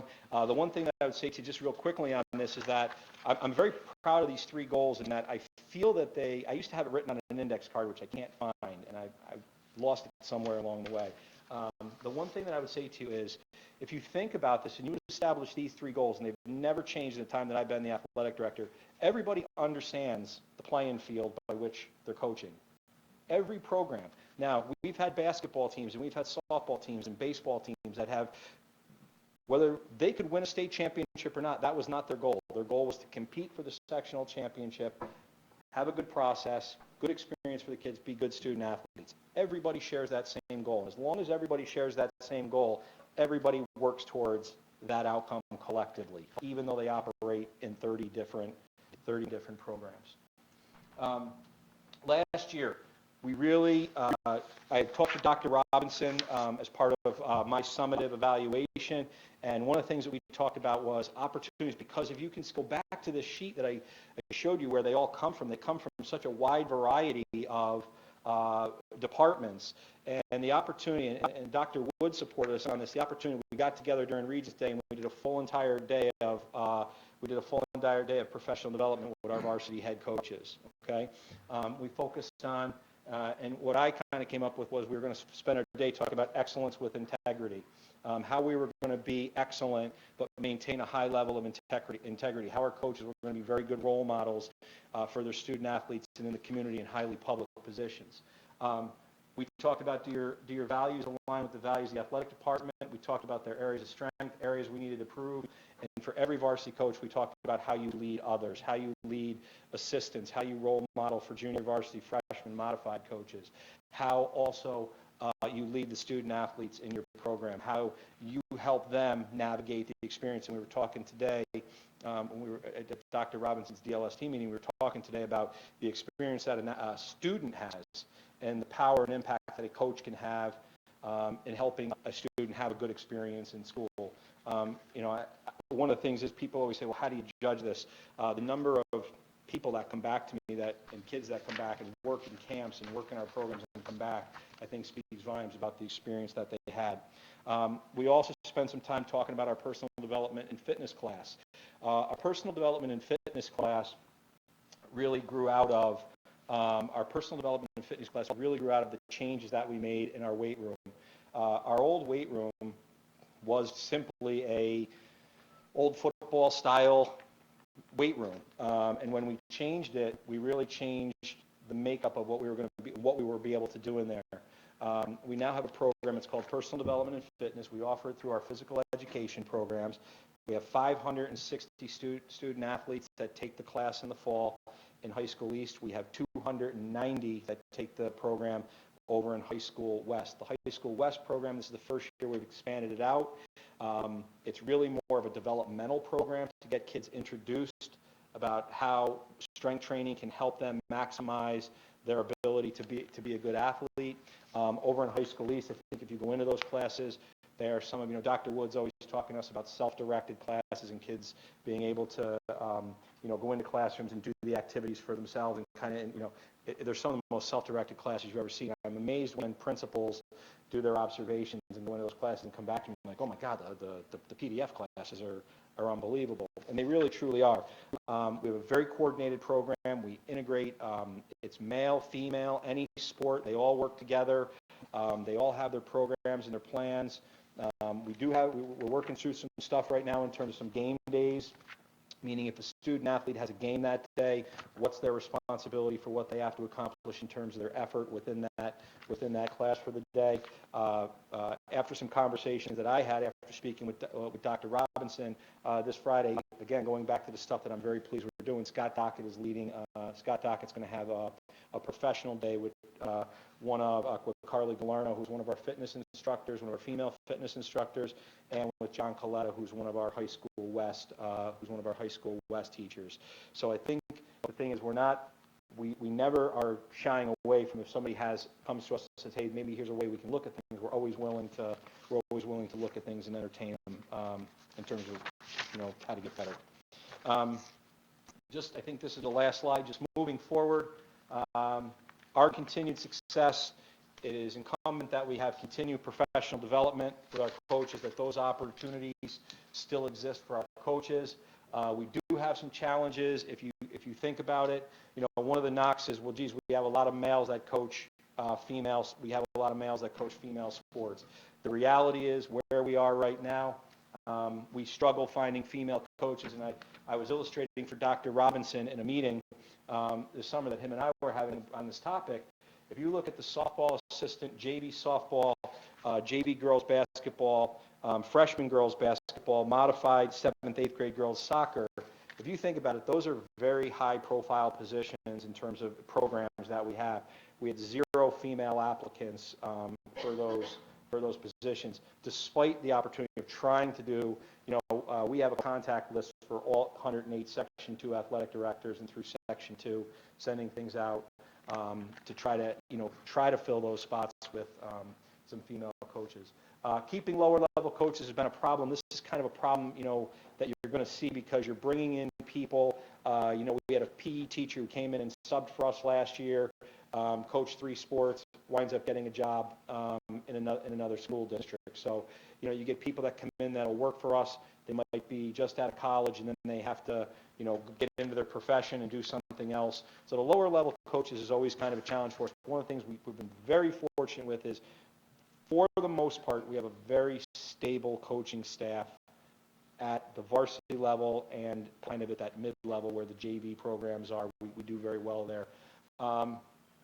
We really have made some progress, and I thank the board and I thank Dr. Robinson and the STA for the work that they did in terms of improving some of the coaching salaries and some of the stipends to kind of look at, and Mrs. Wetmore as well too, and Mrs. Bush, in terms of looking at some of the inequities that exist. Our stipends range from $1,800 to $8,900. With the amount of time and effort and energy that our coaches put into the programs, I think there's a belief out there that people do this full time. There's nobody who can do this full time. They can only do it because they have the passion for it and the desire to want to be, successful and have that interaction with kids. One of the things that I would just ask is we continue to look at the pay rates for coaches. I think it does help make it more, the positions become more marketable and support on that. But overall, I think the professional development has made a tremendous impact in the way in which our kids the experience that our kids have. And really, if you think about it in those 2 areas, you have the craft of coaching, of being a coach. That's the same for everybody. And then you have this individualized thing which you have to do within your sport, which is the technical and the tactical side.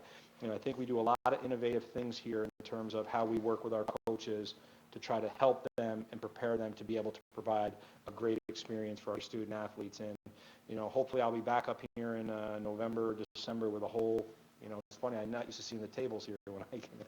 We usually have all the chairs set up for the kids. So anyways, hope that kind of gives you a little bit of an overview. I don't know if there's any questions or anything. I just, I've talked to you a couple times, and you do not have an easy position. I know that. I think we all realize that.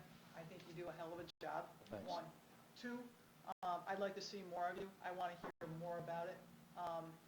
This is important, as well as Rose Bear sitting back there, and we're talking about math when we talk about science. These are, when we look at our kids, social, how they teamwork, everything. Those are important aspects of their lives. And for some of them, this is what they want to do. This is this is what they live for, right? So I enjoyed this. Thank you. I think you're doing a great job. Sure, we have work to do, and I always appreciate that you're open, you're willing to hear it, and you're willing to sit down and have that conversation. And that's what's going to make this success all the way around. Yeah. So thank you. Yeah. The easy part of my job is when I get to go to a game. Yeah, you got it. I think people see that as the athletic director's role, but really it's all this other stuff that goes on behind the scenes from 8 in the morning until the games are complete. So. Christina, do you have something? Yeah. And just to share too, I was very pleased to see in the high school offering those fitness as part of the PE programs and opportunities. And just as a parent who has witnessed it from our own kids, it's not just for those, athletes that are on formalized teams. It's for those students that are athletes even, outside of the school, and the opportunities just to self-esteem also that's built up, but teaching them the right way to for fitness, and not only just the lifting and the butt, the built weightlifting and all that, but also the nutrition and eating healthier and all that's a part of it. I just think is phenomenal to see and giving kids those opportunities that may not have those opportunities otherwise if they're not on organized teams that can use some of the other Healthy kids leads facilities. to a lot So of I was things, thrilled to see that was an expansion. And just a quick question too, on the female coaches, I know it's a difficult, it's hard to find female coaches. Is it just that our pool is much more limited of number of female coaches that are out there? What do you think, what are you finding or hearing that is the problem? I'm just curious more than anything, huh? I mean, it's a combination of, we see that in different domains in what universities are producing. And so when you start looking at that, even the ratio of phys ed teachers who are male versus female, and plus, quite frankly, you also running with the realities of still how people look at household responsibilities, parental responsibilities, and those are some of the realities that we deal with. And while we love to shake the magic wand to make things happen, they don't. But however, with that being said, I think the one thing that we can pride ourselves on, all our kids, regardless of if the coach is male or female, like to Chris' point, the experience the kids having is a good one. Clearly, in the same issue we are dealing with cultural competence, clearly we want to have a diverse group of staff so our kids can have role models, and be it from a race or gender perspective, those things are important. However, in that quest, we're not going to compromise a quality experience in doing so, and so it's constant work. It's constant work for us, and the fact that we even having this conversation in an open venue is an indication that this is something that we need to figure out how to do better and keep working with the coaches that we have now to help support them so they can further their responsibilities with us. And so I don't want anyone to see this as a not male versus female. I'm not saying that you are saying that. I just certainly from a public perspective that this is a constant challenge that we have, and while we face that challenge, our goal is to make sure that kids still have a quality experience. And we do. We're very fortunate to have some people who are committed to that goal that Chris pointed out, and you see it all the time. And when it's not so, we don't shy away from addressing it, because ultimately that's what we want. It's no different on the field as it is in the classroom. The same thing, we want kids to have a quality experience. I think it's good for the public to know too that we're not hiring just men over female. Exactly. You said right here, there was no applicants. I think that's an important point Yeah, too, to point that That's out. often not, we don't go out and publicize and say that, so it's Right, nice an well, no, opportunity for me to kind of share that. I mean, we would love to have more female applicants. People always come to me and say, well, geez, why don't we have a female coach in that sport? And I'm always like, okay, well, bring me a qualified applicant who has the passion and is interested in doing it. Absolutely. And by the way, we're just missing ice hockey off of this. What's that? Ice hockey. Is that on there? Ice hockey. No. I read Oh, it. God, I can't believe that. You know my passion. Yeah. Okay, stop. The other day, for whatever reason, we were talking relative to the success of the program, and it's a phenomenal thing that the school system has been identified 3 years in a row as the large school best athletic program in the state of New York. That's just blows my mind. It's almost a two-edged sword, because we have people out in the communities saying, you overemphasize athletics. And when you're that successful, it's hard to argue that we're not doing a great deal with the athletics. But we are. It's part of a whole diverse program. And I like what you said. It's about the students' experience, the student athletes' experience. It's not about winning. The winning follows that, yes. And I haven't met a player, a participant, and a coach yet that doesn't like to win. Yeah. That's fine. at what expense, you know? And if the student remains, the athlete remains the thing that we're focused on, as opposed to, we're going to exploit this individual and, you know, if they're injured, go in there and play anyway and so forth, regardless of the fact that it may leave you with a lifelong limp, that sort of thing. We're not going to do that. And that's important. The other thing the other comment I wanted to make was relative to the compensation. Fact of the matter is, I don't know any coach that coaches because of the money. But at the same time, as you say, it's important. The longer you're doing it, the more important it becomes. Because you're not operating in a vacuum. You have a family. You have a husband or a wife. You have children. And it's wonderful to be working with all of these young men and young women. It's the greatest experience in the world. When I look back at my teaching career, it wasn't the teaching in the classroom that really resonates with me. It was the relationship I had with the kids that were on the teams that I coached.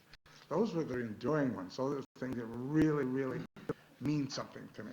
Oh, I love to see kids be successful academically.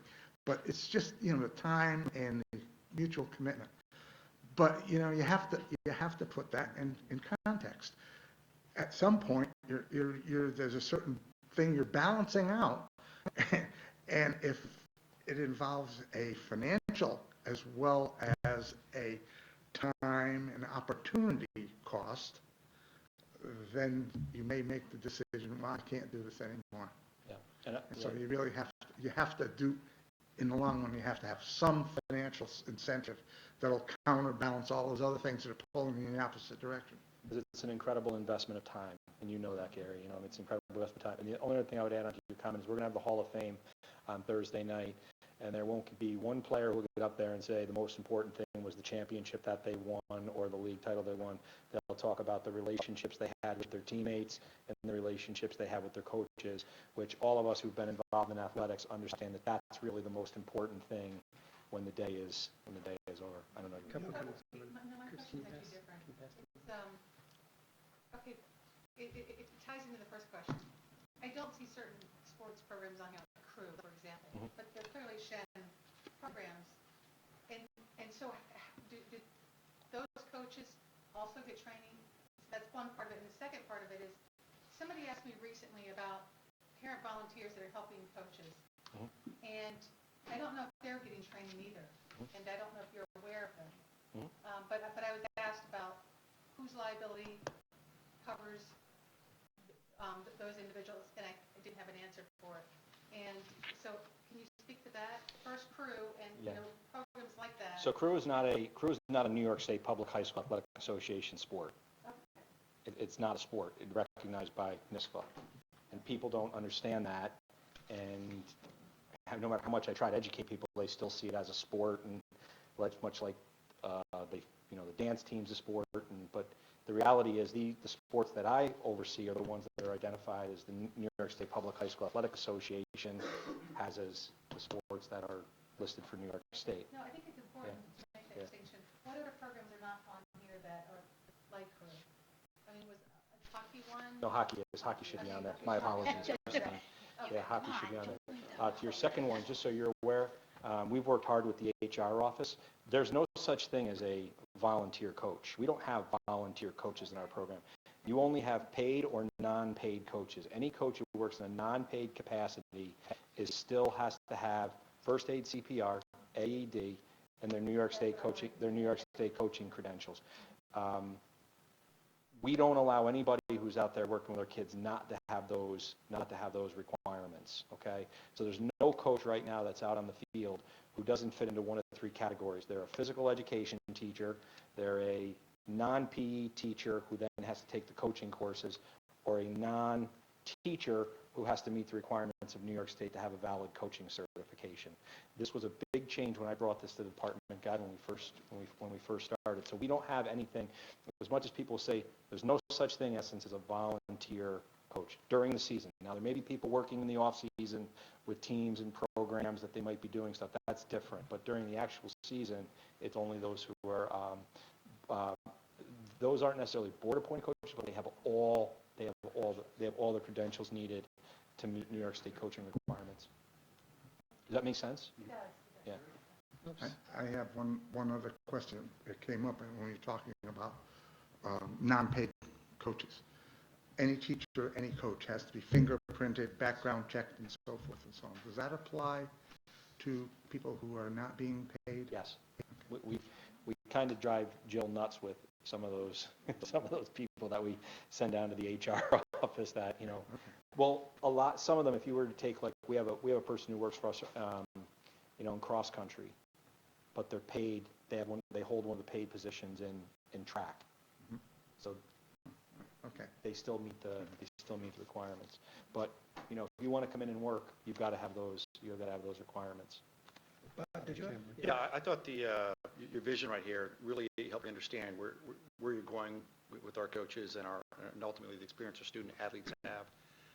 Have you put some thought into some type of diagnostic tool, either a survey, focus group, some type of APPR evaluation? It seemed, from the position you're in, and Ken has mentioned this, you've got 31 sports, often 4 levels within that sport, 118 coaches, 2,100 students. How do you get a sense, actually more importantly, how does the coach himself get a unbiased view from a diagnostic perspective? What works? Are you meeting this vision? Are you falling short in any way? Because my sense is occasionally there are incidents that occur that things really don't go the right way for that season and for that group of students. And how do you prevent that, or how do you make each season an experience where the coach can learn from the last season? When I first got here, we used to do evaluations where students could evaluate their coach. The problem that I found was it would be very skewed in terms of, you had a very coach who I would see as a very transformative individual, but 25% of the kids didn't view it as a good experience because they weren't playing in the games. Okay. Yet the coach provided them with a good experience, but the students might not have been playing in the game. So it wasn't something I felt was,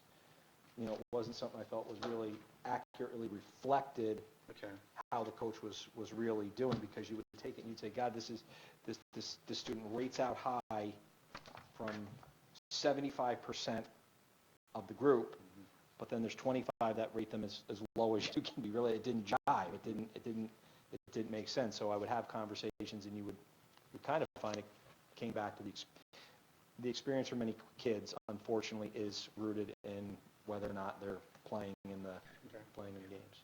So I mean, that's the reality. But it is something we do. If I could just make a comment, I think if you look at the student leadership at Shen, most people, if not everybody, plays a sport, and I think that some of the professional development we're talking about definitely rubs off. And I think just in terms of, if you look at, I think the average Shen athlete, they're a leader, and just some of that teamwork, what happens outside the field, during practice, the lessons you learn, they're just really important. And thank you for, helping to preserve that type of community. Yeah, great. Thanks. Appreciate the comments. Yeah, I just say, Chris, as we move on, I like your presentation on professional development, because I think it recognizes it matches what we're trying to do fitness-wise. Look at not just are you the best shooter in the world, are you in the best shape? Because we've talked about this before. It makes a difference. It makes a difference safety-wise, health-wise, and it helps in the game stuff.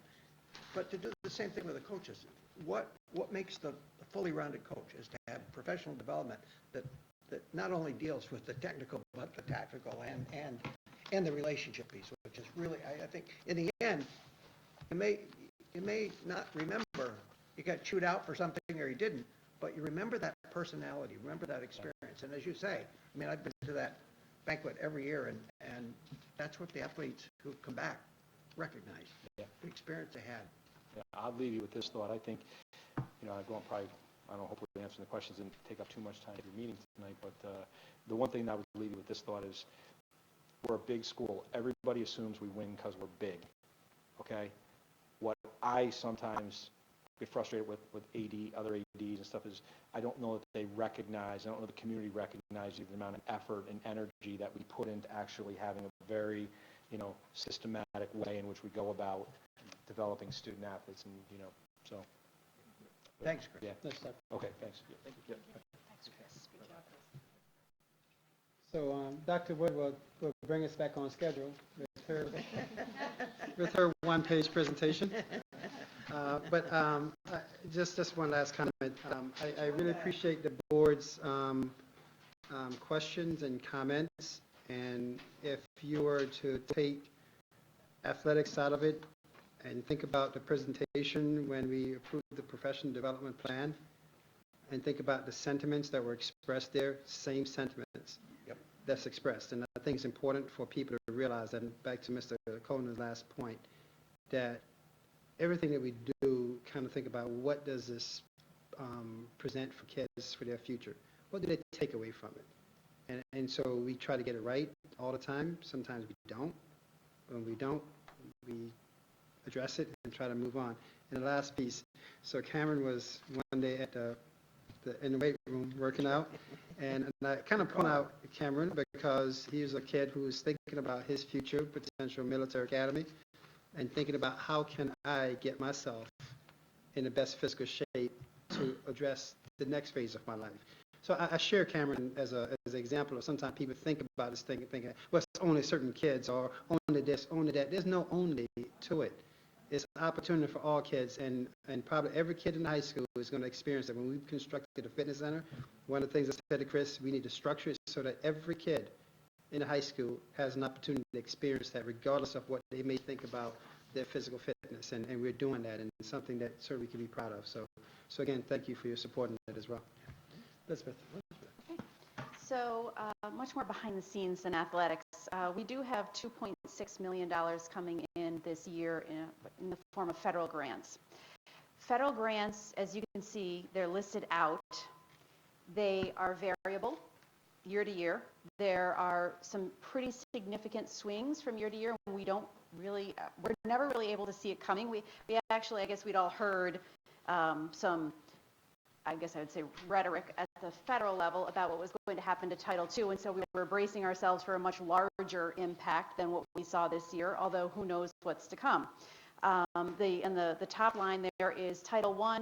That grant must be used for schools that qualify for Title I funding. I could go into how they come up with the formula. It is, it's interesting to say the least. It's hard to defend, truthfully, some of like where they tell you have to define your Title I schools at.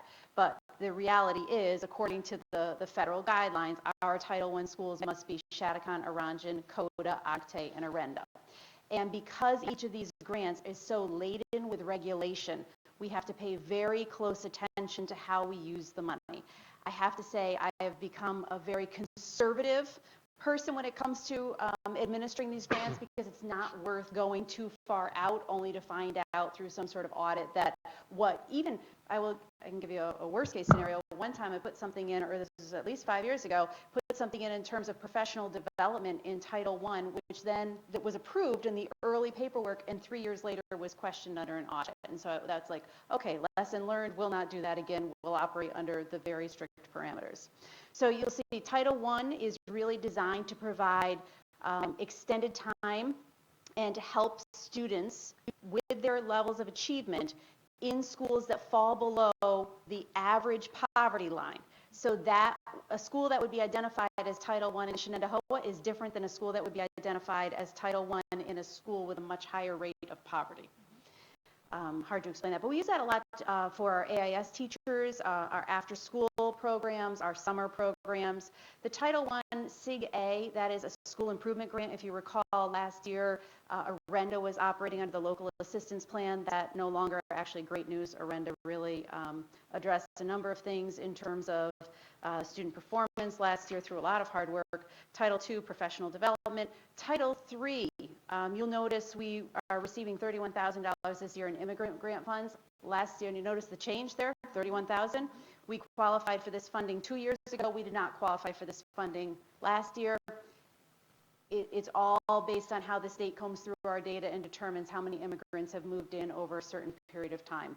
So that's not money that we can really count on from year to year, and therefore we're using it to, actually we saw it came at a perfect time. We had purchased a number of iPads for our ENL students and our immigrants into the system, and they were all starting to phase out and really in need of replacement. So we said, perfect, that's a great way to infuse something something and get some sort of almost durable good that we can use. And if that money isn't with us next year, it's not as though we've built something that we can't sustain going forward.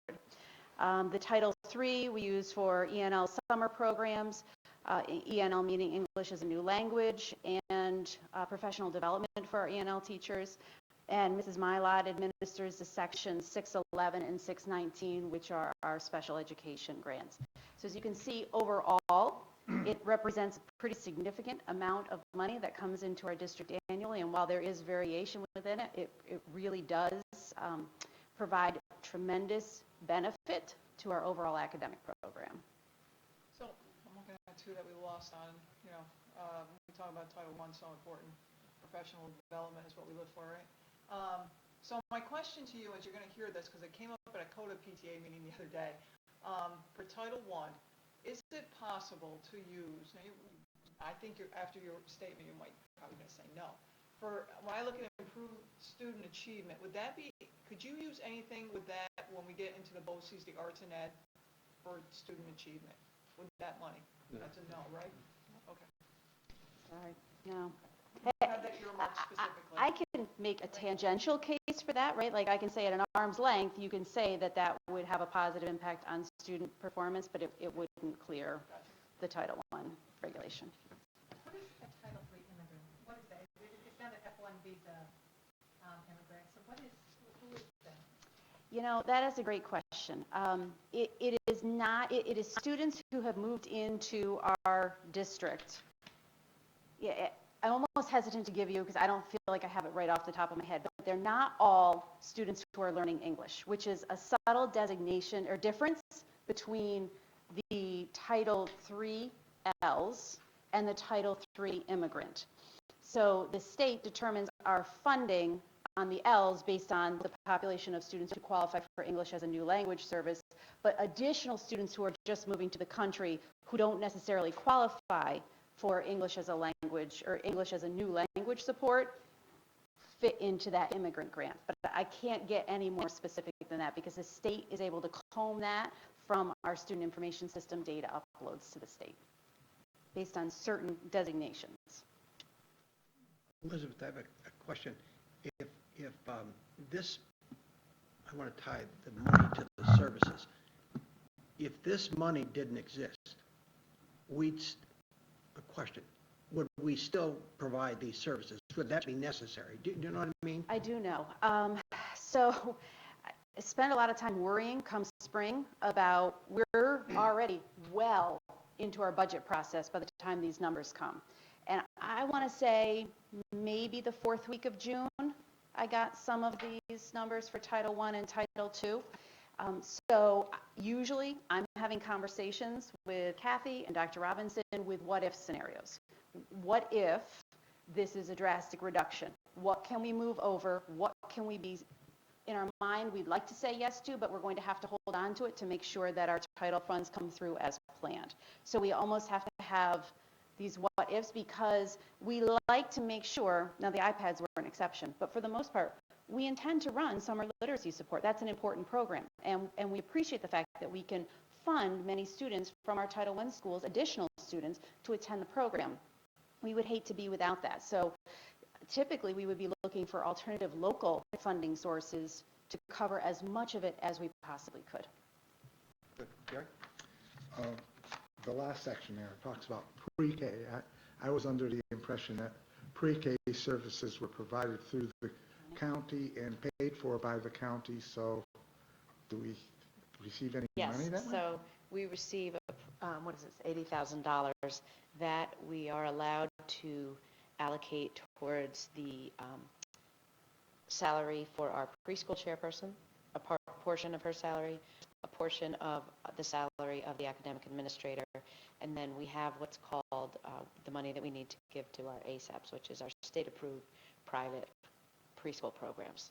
Places like Helping Hands, all of those programs get money from all the local school districts who send students. So is this because these people ultimately will become ours and we are spending time and resources making sure they get it, and so that there's continuity? Is that the part of it? That's on the report too, yes? Correct. Those different schools that I remember Yes. being on your report. Okay. Yeah. And then we have a little bit of money we can spend towards kindergarten. Thank you. Good, thanks, Dennis.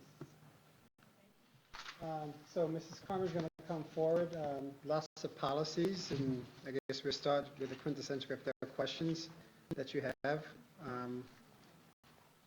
So this is a first reading. I'm on the policy committee, and I actually meant to raise this question when we met. The 5686 deals with the use of video, audio surveillance systems in the school district. And as I read it, it really deals with those systems which we own. And I just ask a question, just because I've seen a couple articles about concerns people have with things we don't own. Not we, but districts have had to deal with this. Drones, for instance. Is there, I suspect on our code of conduct, we cover use of the cell phone and camera and that kind of thing, but there seems to be, I just raise it as an issue that at some point that we probably should be looking at. I don't think it belongs in this one, because this is all stuff we own, but just, I raise it as a point. Yeah, and we have addressed that actually with the drones, and there is special permission that needs to come through the superintendent's office so that the superintendent or designee is approving it. Is that in policy? I have to check. I can't remember off the top of my head. I'll have to check. I looked quickly and I couldn't find it. Because he and I went back and forth on a matter. It's probably worth something. But I mean, certainly going our forward. practice, but right, we have to check language. Yeah, and we try to be careful about language, making it so narrow that when technology changes, that we're not limiting ourselves. So you have all the safety, well, not all, but a lot of student safety policies for first reading tonight. Are there any questions regarding them? So we'll get these back again, final bite on the apple, so, thank you. And if you have questions, certainly, or comments, feel free to share them with Mrs. Carmen, and we'll try to reconcile things before we come back to the next meeting for a second reading and approval. So we'll move forward with consent items. Could I have a motion to approve the consent items in total, the treasurer's report and the 2 sets of minutes? Deanna, second. Bob. Any questions or comments? All in favor? Motion moves. So we'll move to action items. Can I get a motion to approve items 1 through 7? The survey piece all the way through the scholarship and local grant donations, and with appreciation on the there's 2 sets of donations in here, scholarship and donations. Could I have a motion for that? Naomi, second. Deanna? Any questions or comments? I just want to be clear, because I'm not clear, Dr. Robinson. That seeker, did we do one? We're not there yet. No, No, one we're going to stop. second. We're going to stop there. I can't see, I'm sorry. Okay.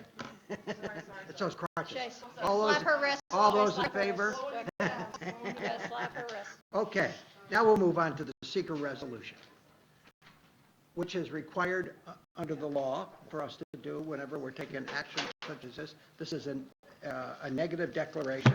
So type 2, so all we're saying is that the purchase will have no impact. It's the difference between, so there are different types of seeker, and I think that's where the misunderstanding come in. So when someone starts to construct some things, now they have to not only go through much more in-depth from soils review to architectural. So this is basically saying to the district, what we're doing has no impact. Whomever gets the property to use it now has to do something else if they decide to do anything else with the property. So that's why the type 2 piece becomes a declaration by the board or the district, if you will. Why don't we get a motion on that, and then if there's any other discussion, so motion on approval of item 8, the seeker resolution. Deanna, second. Christina, any other questions or comments? All those in favor? Forward on that. We move to the buffer zone resolution that's in our packet. That deals with that spot that's 100 feet by 13 or 1,400 feet that we saw on the on Oliver's slide earlier. Could I have a motion on that?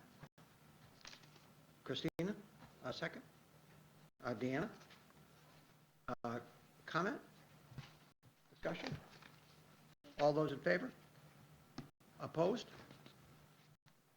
No one opposed. Who's that? Me. Bob. Okay. Next, the land sale referendum resolution. This is calling for the sale of the property of the town of Clifton Park for the price of $1.1 million. Could I have a resolution, or a, motion on that? Thank you. Christina, second. Deanna? Any comment or question? All those in favor? Opposed? One opposed? And finally, no, we're not counting his vote. No, yeah. And finally, on the land sale capital project legal notice, this sets the time frame for the December 5th voting on both the land sale and the capital project legal notice. Can I have a motion on that? Naomi, second. Deanna? Any questions or comment? All those in favor? That's unanimous, except with Todd not here. Thank you. Thank you. This has been a long process, and hopefully we're moving forward on this. Finally, we'll move forward on acceptance of special ed placements. Welcome back again. Yes. Any questions on the recommendations? Looks good. Do we have a motion to accept these special ed placements? Bob, second. Christina? All those in favor? Thank you very much, Michelle. Finally. Yes. Mrs. Bush. I'd like to take this in a couple of parts, if we could. Yeah, you All right. recommend the parts we take, and we'll do motions on those, okay? So, thank you. First is the staffing. We have 2 probationary teachers. Diane Reineman, who was part-time AS, is going to be EDK. And then Heather Fallman is going to be a part-time EDK teacher. We have 2 retirements. Our 2 retirements, Bonnie Brannigan is a bus monitor retiring after 15 years, and Gary Connors retiring after 23 years. So if we could do that as part of the staffing. Do we have a motion on the staffing? Bob, second. Naomi? Any questions or comments? All those in favor? Motion carries. Our next thing is we have the recalibration or recertification for all the administrators for the annual professional performance review plan. Okay. And that's. Do we have a motion to approve that? Deanna, second. Bob? Any questions or comments? All those in favor? Thank you. And the Finally. third is the recommendation for the CSEA contract ratification by the board. Okay. Do we have a motion? Christina, second. Gary? Any questions or comments? Yes. Comments, I want to commend the district Yeah, for thank the amount of work and deliberate thinking and discussion to ensure that this was done right. I think this is the absolute right way we should be doing things. It may take more time, but it does allow us to proactively present what we're all about and ensure that that gets brought into our side of the negotiation. So thank you. Thank you. And I think from the other side, I mean, as well, this is a large, as we know, it's a large, very diverse union, diverse in terms of number of titles and different responsibilities, and so congratulations to them too, that they were able to come forward with a resounding approval of this prior to it coming to our table. And Sherry Pete is here tonight, the president of CSEA, right in the back. Sherry's breathing a sigh of relief back there. Relief, yes. Big All smile, those, big yeah, smile. so all those in favor? Motion carries Thank you. unanimously. Thank you very much. There is opportunity for additional public comment. If anyone from the public would like to speak tonight? Again, no? Seeing none? Policy review update. We have a policy meeting tomorrow. So we'll update you after that. And let's see, before adjournment, we always like to talk about the dates coming up. So I hope that we are publicizing the fact that our meeting on the 24th will include, I think, starting at 6 o'clock, a focus session, forum to talk about wellness, particularly mental health services, and with some presentation, but some opportunity for dialogue and discussion with the public, so some back and forth. And this, we'll do that prior to our regular meeting, which will be held on the 24th. That being said, can I have a motion for adjournment? Yeah, from everybody, unanimous. Yeah. Naomi and Bob, all those in favor? Meeting adjourned. Thank you all very much. That's the recertification thing.